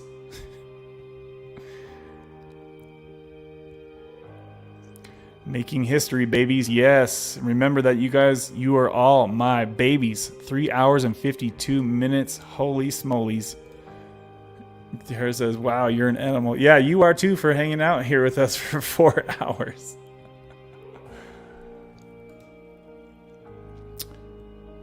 say?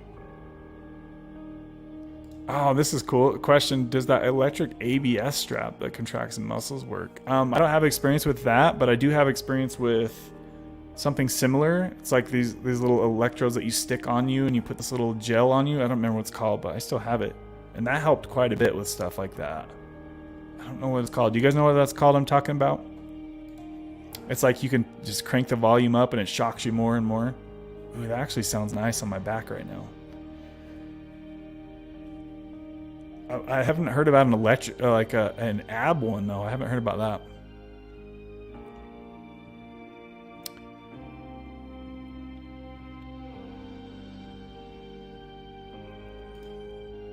I like the music with your voice. It sounds like you're about to break out in song. Freestyle, bruh. I know you want it. I'll do it. I'll do it. Let's see. I'm only a few minutes behind the comments, guys. Is the voice to song level okay right now, or do I need to turn something up or down? Let me know if the voice level is all right.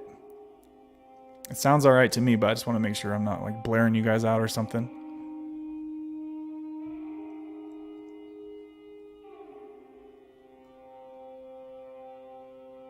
We've got 6 more minutes, guys. 6 more minutes. If you have a comment, question, anything, drop it now, because we are wrapping up in 6 minutes, guys.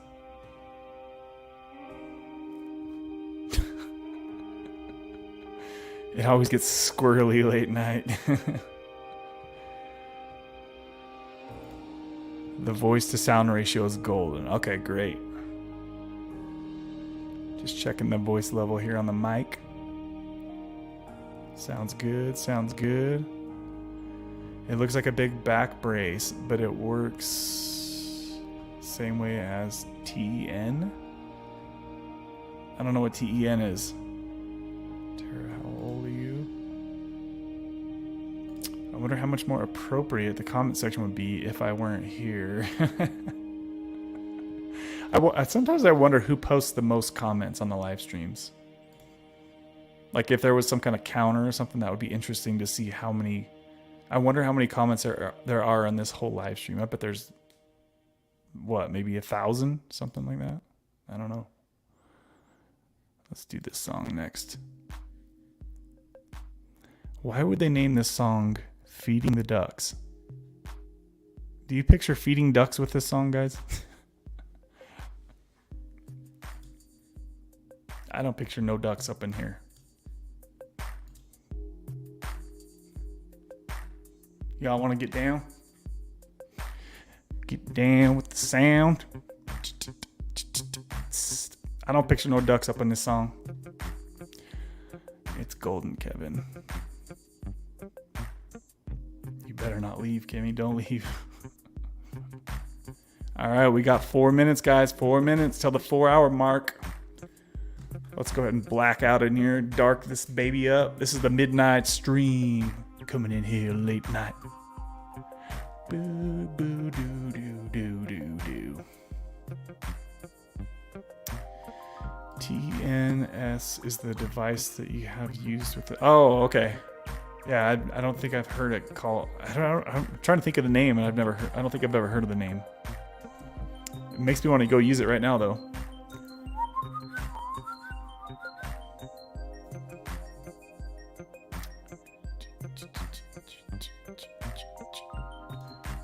$45 likes, guys. We were only 6 away from the record, so if you haven't smashed the like yet, throwing out a Hail Mary here. Smash the like. I wonder if I could smash the like over here on this computer. Let me try it. Oh, it worked. We got to 46. I'm over here liking my own shit. All right, last song, guys. Last song. What one should we play? Let's do this one. This will wrap it up here. Final song of the evening here on DJ Kevin. 3 minutes, guys, till we hit that 4-hour power mark. Izzy's up in here. Izzy, what's up, girl? You guys want to say hello to Isabel Ann? Say, what's up, fam? What you doing, son? What you doing, sons? Izzy, look, who is it? Who is it? Look right there. Who is it? Say something. She breathes. Say something. What is this? There's people in there. Look, say hi. Who is it? Go get him. Go get him. Love this little doggy. You want to chill on my lap? I got a better suggestion than a tens machine.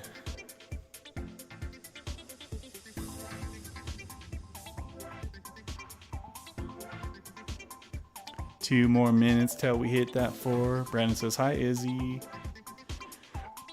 Say hi, Brandon. We hope your doggy gets feeling better. From my puppy to yours.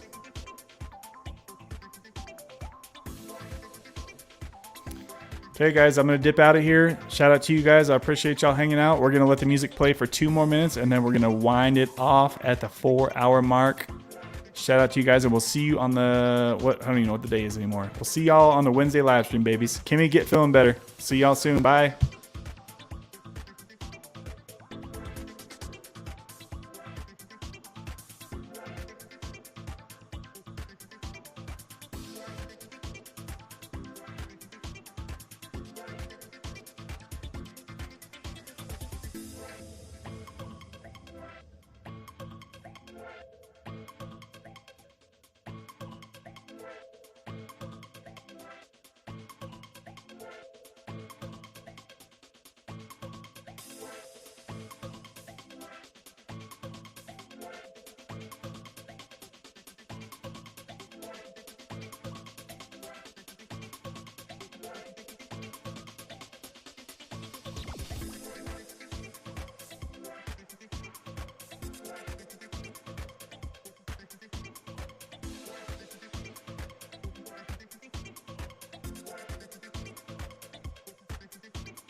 Woo-wee! 4 hours, guys. 4 hours. Shout out to you guys for hanging out up in here. 16 people still chilling.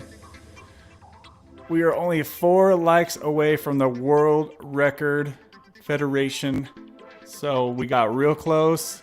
Smash the like if you haven't yet. And we'll see you guys on the Wednesday live stream.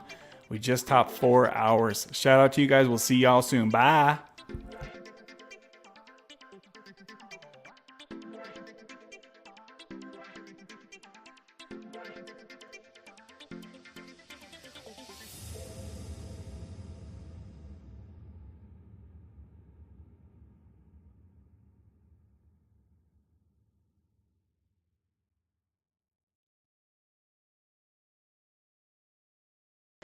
Ain't nobody got time for that.